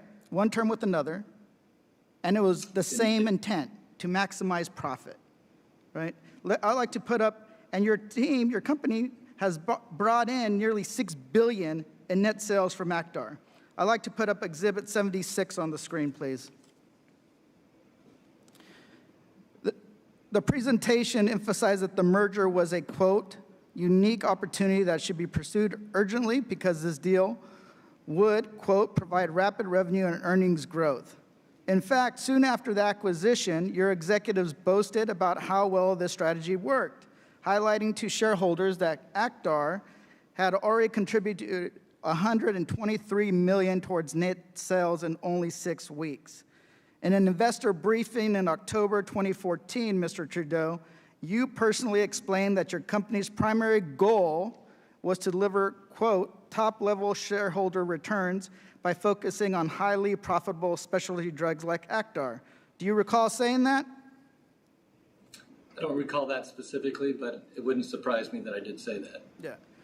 And the reason why is that, you know, just changing the term from cash cow to profit maximizer doesn't change your intent. The intent of your company is not to help the bottom line of the outcomes, of the health outcomes for the American people or for the public in general. It's to maximize your profits. Your company then proceeded, you already had this drug and it was already highly profitable, and then you proceeded to increase the drug by more than 82,000 per vial, an additional 26% increase. So I believe that you misled this committee. I believe that you owe the chairwoman an apology, and I believe that you owe the American people an apology as well. With that, Madam Chair, I yield back. Gentleman yields back. Mrs. Talib, you are now recognized for questions. Thank you so much, Chairwoman. Let's talk about the sham patient assistance programs, which we hear a lot from companies like yours. I know because, you know, many of the big pharma companies use many of these programs in some ways to hike up prices so that they're completely unaffordable. And then they offer these charitable programs so that patients can afford the very drug you have made unreasonably expensive. So these so-called fake assistance programs do not get into the underlying problem, and as many constituents tell us, which is that these drugs are simply do not have to be expensive, that it's a choice that every CEO testifying today makes. And it's really a choice that is killing people in my district and across the nation. So I know you all know there's a lot of documents that this committee has obtained. These are not things that are coming and falling up, and these are not theories. They're all documentation that proves what we're trying to explain to all of you is that these schemes, again, are hurting people. So the internal documents obtained by this committee through the investigation show that these so-called sham, you know, they're sham charitable programs are really just money-making schemes. So let's start with Novartis's copay assistance program. In one of your response letters to the committee, you stated that Novartis used its copay programs to, quote, ensure that every patient who needs Gleevec has access to it. Mr. Kentris, would you consider Novartis copay and other patient assistance programs a financial investment or charity? Congresswoman Talib, we are trying to make sure that patients can get access to Gleevec. So when they can't afford it for whatever reason, we try and make it available in a variety of different ways, and that's one of them. Yeah, well, let me tell you. So the documents don't kind of match up what you're trying to say here. So documents, again, obtained by the committee also show that Novartis viewed its copay programs as investment, and strategically, this is the scheme here. You all used it, the copay program, to drive demand for Gleevec, particularly after it began competing with generic versions of the drug. I would like to put up Exhibit 15 up on the screen. So it appears to be an analysis of when to launch the so-called enhanced copay program, anticipation of the generic competition. Do you look at that? Can you see that, Mr. Kentris? I want to direct your attention to the table. Yes, hold on one second, Congresswoman. I'm getting a paper copy of it because I don't see it very well on the screen. But I have it now. So it says, I think on the top, I don't see it on the screen, but is the one that you're referring to, does it say the optimal scenario is a 6-month pre-LOE start? That's right. So Novartis expected that every dollar it put into the enhanced copay program, you know, the scheme, that it would get back in return or an investment of between $5.1 and $8.9. That means for every $1,000 put into this copay program, you would expect an upwards of nearly $9,000 in profit. Am I reading that correct? I'm not sure, Mr. Kentris, you're under, listen, you took an oath to be very specific. You are seeing this as investment. In your own charts from your own company to this committee, you are literally making a $9,000 in profit when you insert $1,000 into these sham charitable programs. Congresswoman, I'm not sure I understand this chart the way so according to the slide, Sorry. According to the slide, the optimal scenario was to launch the copay programs 6 months before your company lost exclusive rights to the drug and then a generic version would become available. That's because launching 6 months prior would result in the greatest return on investment by keeping patients on Cleevec before lower cost generics entered the market. Does that sound right to you? Okay. Congresswoman, I'm looking at the chart, and I see what you're saying, and I would like the opportunity to take this back and talk to people. Well, let's look at another document, if I may. Business unit. Yes. Yep. Sure. In 2013, Novartis executives appear to have conducted a literature review to consider enhancing its patients' assistance programs, the SCAM. Let me put this document on the screen. It is Exhibit 14. I hope you can see that. As you can see, executives noted, it's highlighted there, that for patients that have higher copays, there is a risk that they may not adhere to the drugs. But then the review reached this conclusion, quote, because cancer drugs are a necessity for patients, there is less sensitivity to price increases. What this document is saying, basically, is that cancer patients will keep taking drugs no matter the price because they simply have no choice. Am I reading that correct, Mr. Kentris? Congresswoman, the next sentence says something that I also think is a fact, that research shows that there's an upper limit of OOP costs at which patient adherence begins to decline. So yeah, look, you can try to mislead the public, but when it comes down to it, Mr. Kentris, your own documents are basically saying, which is really sickening, that it doesn't matter because these are life-saving drugs. Let's go ahead and increase the prices, even though you don't have to. You've increased the prices to make more of a profit off of people that are suffering from cancer. And all these scams and these so-called patient assistance programs that you mislead everybody and try to look like good citizens, they're not. They're money-making schemes. And it's, again, verified over and over again in documentation provided to this committee. I yield.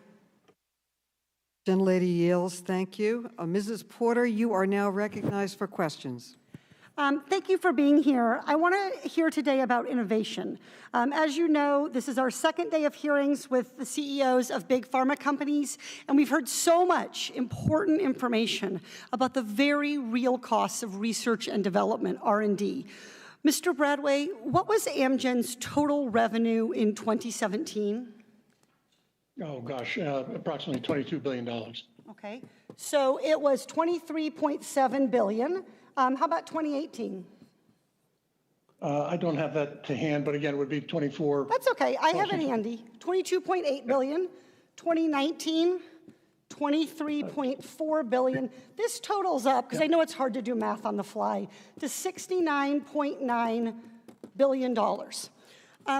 Thank you. Mr. Bradway, over those 3 years that we're talking about, 2017 to 2018, how much of its own revenue did Amgen invest in that really important research and development work?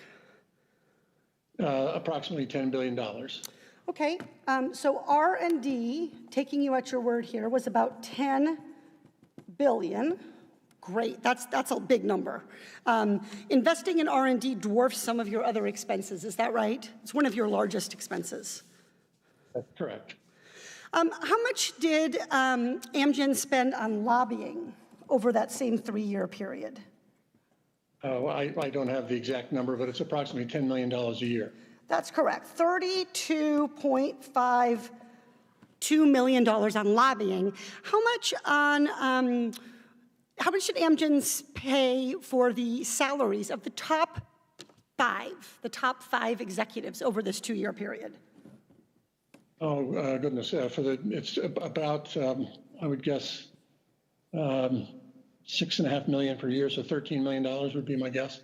13 million, would you like to revise? Take a look right here, sir.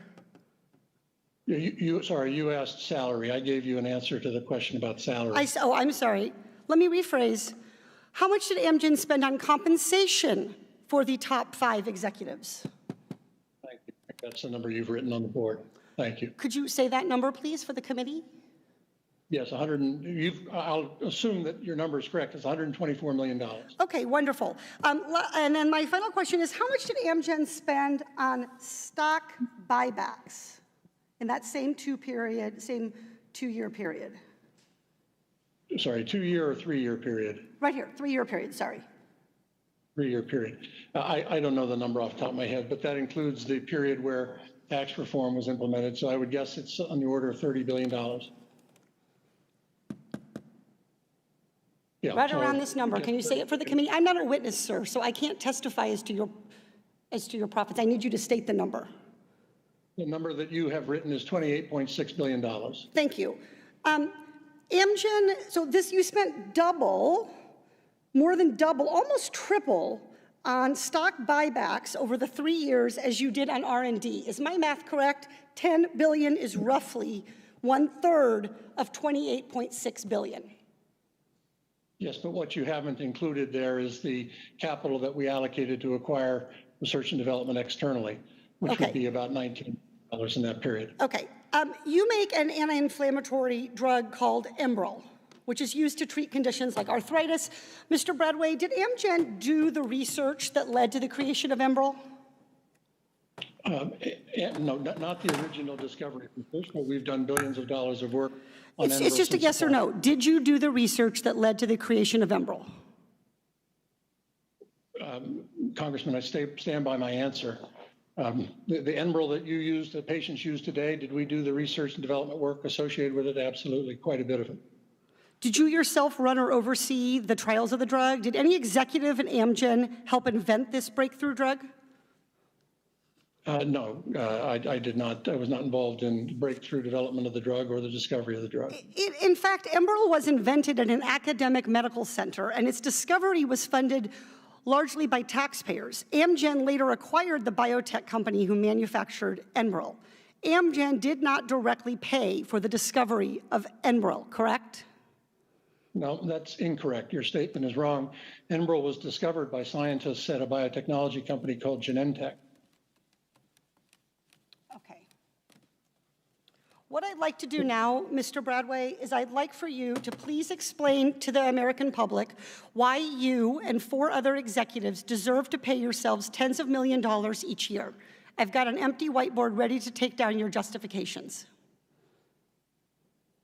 Right, I recognize that that's a considerable sum of money. I would, of course, point out that I don't have any direct input to my compensation. That's derived by the board, and it's forward to a vote of the shareholders who have overwhelmingly supported the compensation package for me and the other named executive officers. We're claiming my time, sir.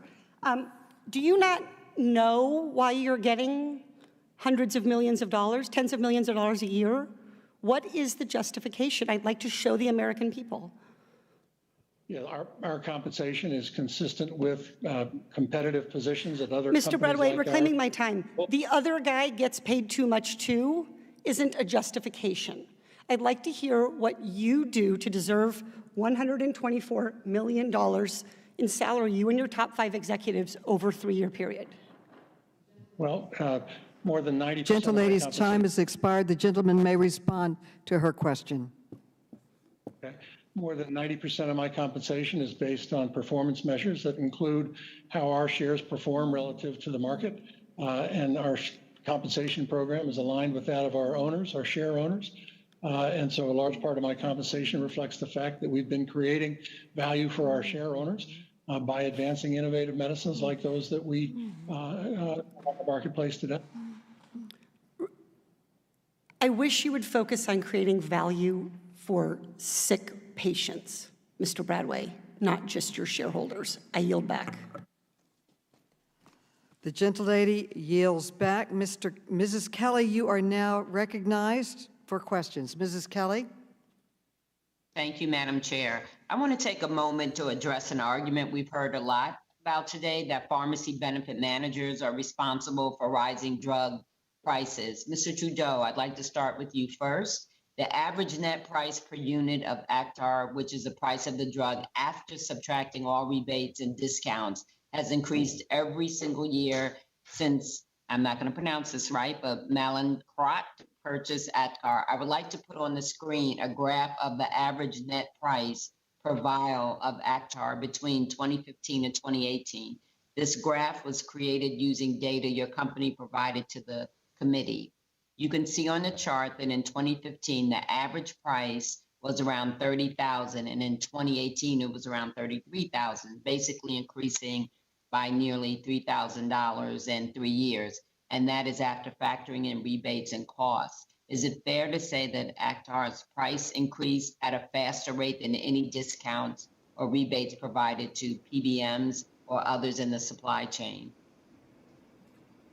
I don't believe that's true. We've actually increased discounting significantly to our customers, well beyond the rate of increase that's showed there. Okay. In addition, data your company provided to the committee revealed that the rebates that paid Medicare for Actar are practically non-existent, in stark contrast to Mallinckrodt's documents efforts to perpetuate this misleading narrative, Between 2015 and 2018, the rebates that you paid to Medicare averaged less than 1%. By comparison, rebates paid to TRICARE for Actar averaged more than 26%.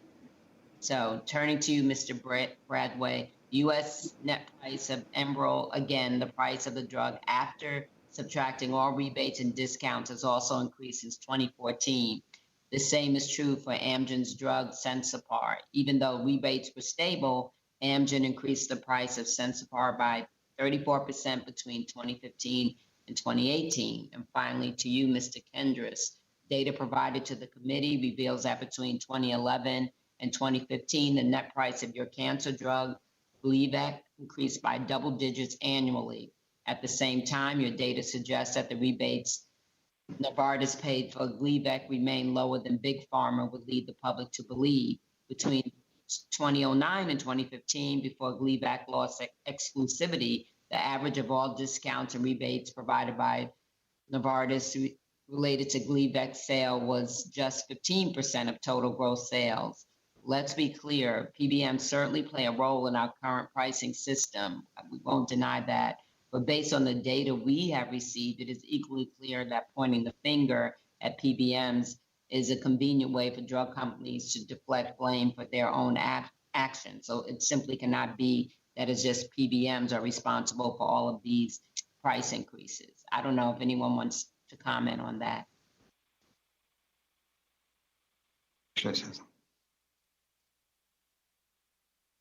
Not, I'll yield back my time.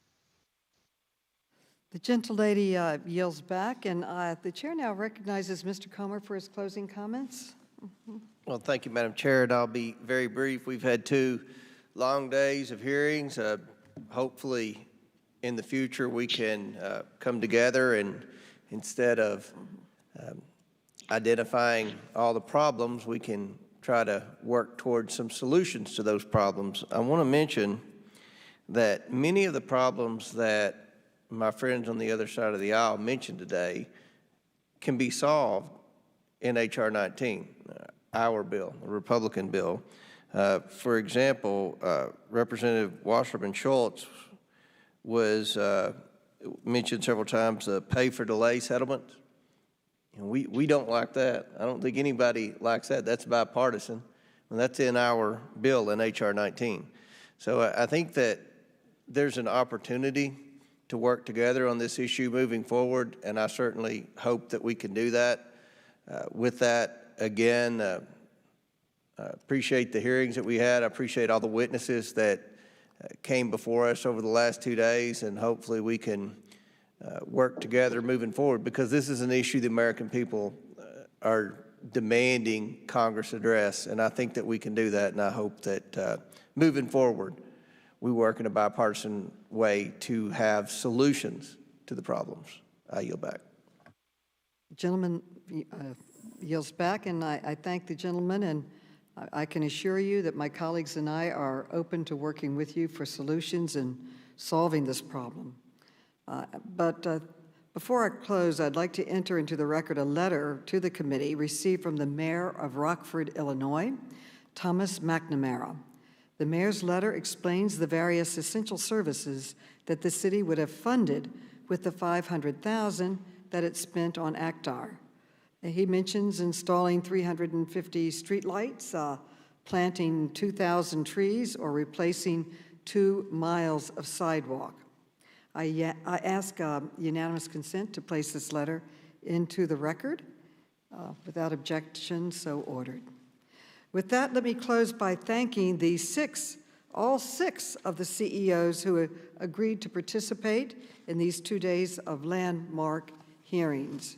And I'd like to thank the staff for all the work that they did in preparing these hearings. To me, the single most remarkable revelation coming out of these hearings is the claim by drug companies that they need to raise their prices for research and development or to promote innovation. This is completely and utterly false. It is baseless. And I think Ms. Porter underscored this in her comments. The internal documents that we obtained show that the pricing discussions going on inside these companies have nothing to do with research and development or promoting new innovations. They show a meticulous, even ruthless focus on squeezing every possible dollar out of the pockets of the American people and the American taxpayers. Whether you call it a cash cow or a profit maximizer, it shows that these companies view these drugs in a profit-based basis, in a profit-based terms, and that was clear in the documents we saw. I want to make clear also that these drugs are life-saving and life-changing in many, many ways, and we're grateful for that. But we cannot let these drug companies continue to target our country, the United States of America, for the biggest and deepest price increases anywhere in the world. Not everyone knows this, but we have a law on the books in this country that bars our country from negotiating directly with drug companies to lower prices for Medicare, one of the biggest drug purchasers in the world. Of course, the companies know this, and they exploit it to the tune of hundreds of billions of dollars. And that's what these new documents showed. These companies make profits in Europe, where they negotiate, in Canada, where they negotiate, in all sorts of other countries that negotiate. But we in America, we have our arms tied behind our back, and we're not allowed to negotiate to help our people. And that is not a free market. A free market is when two people or two parties come to a table and agree to a price one is willing to pay and the other is willing to accept. Our system is the opposite of a free market. It lets the drug companies increase their prices over and over and over again, dozens of times, by thousands and thousands of dollars, as we heard today and saw in the documents. This is absolutely unsustainable. We need to pass the legislation that Elijah Cummings championed and that President Trump used to support before he broke his campaign pledges. We finally need to let our government negotiate. Just remove this block that does not allow us to be treated fairly. We're exploited in this system. Now, I want to let members know that these 2 days of hearings will not be our last. We have heard testimony from 6 CEOs, but we have been investigating several other companies as well. So I will keep members appraised of the additional hearings, potentially when we return in November and in December. And finally, I want to thank the members of our committee on both sides of the aisle. This is a critical issue for all of our constituents. And I believe all members demonstrated your command of the material and your desire and drive to help your constituents and to help the American people. I sincerely hope we can take these findings and move forward on real legislative changes to help American families together. And with these 2 days of hearings, I again thank the staff that has worked incredibly hard on this, and this hearing is adjourned.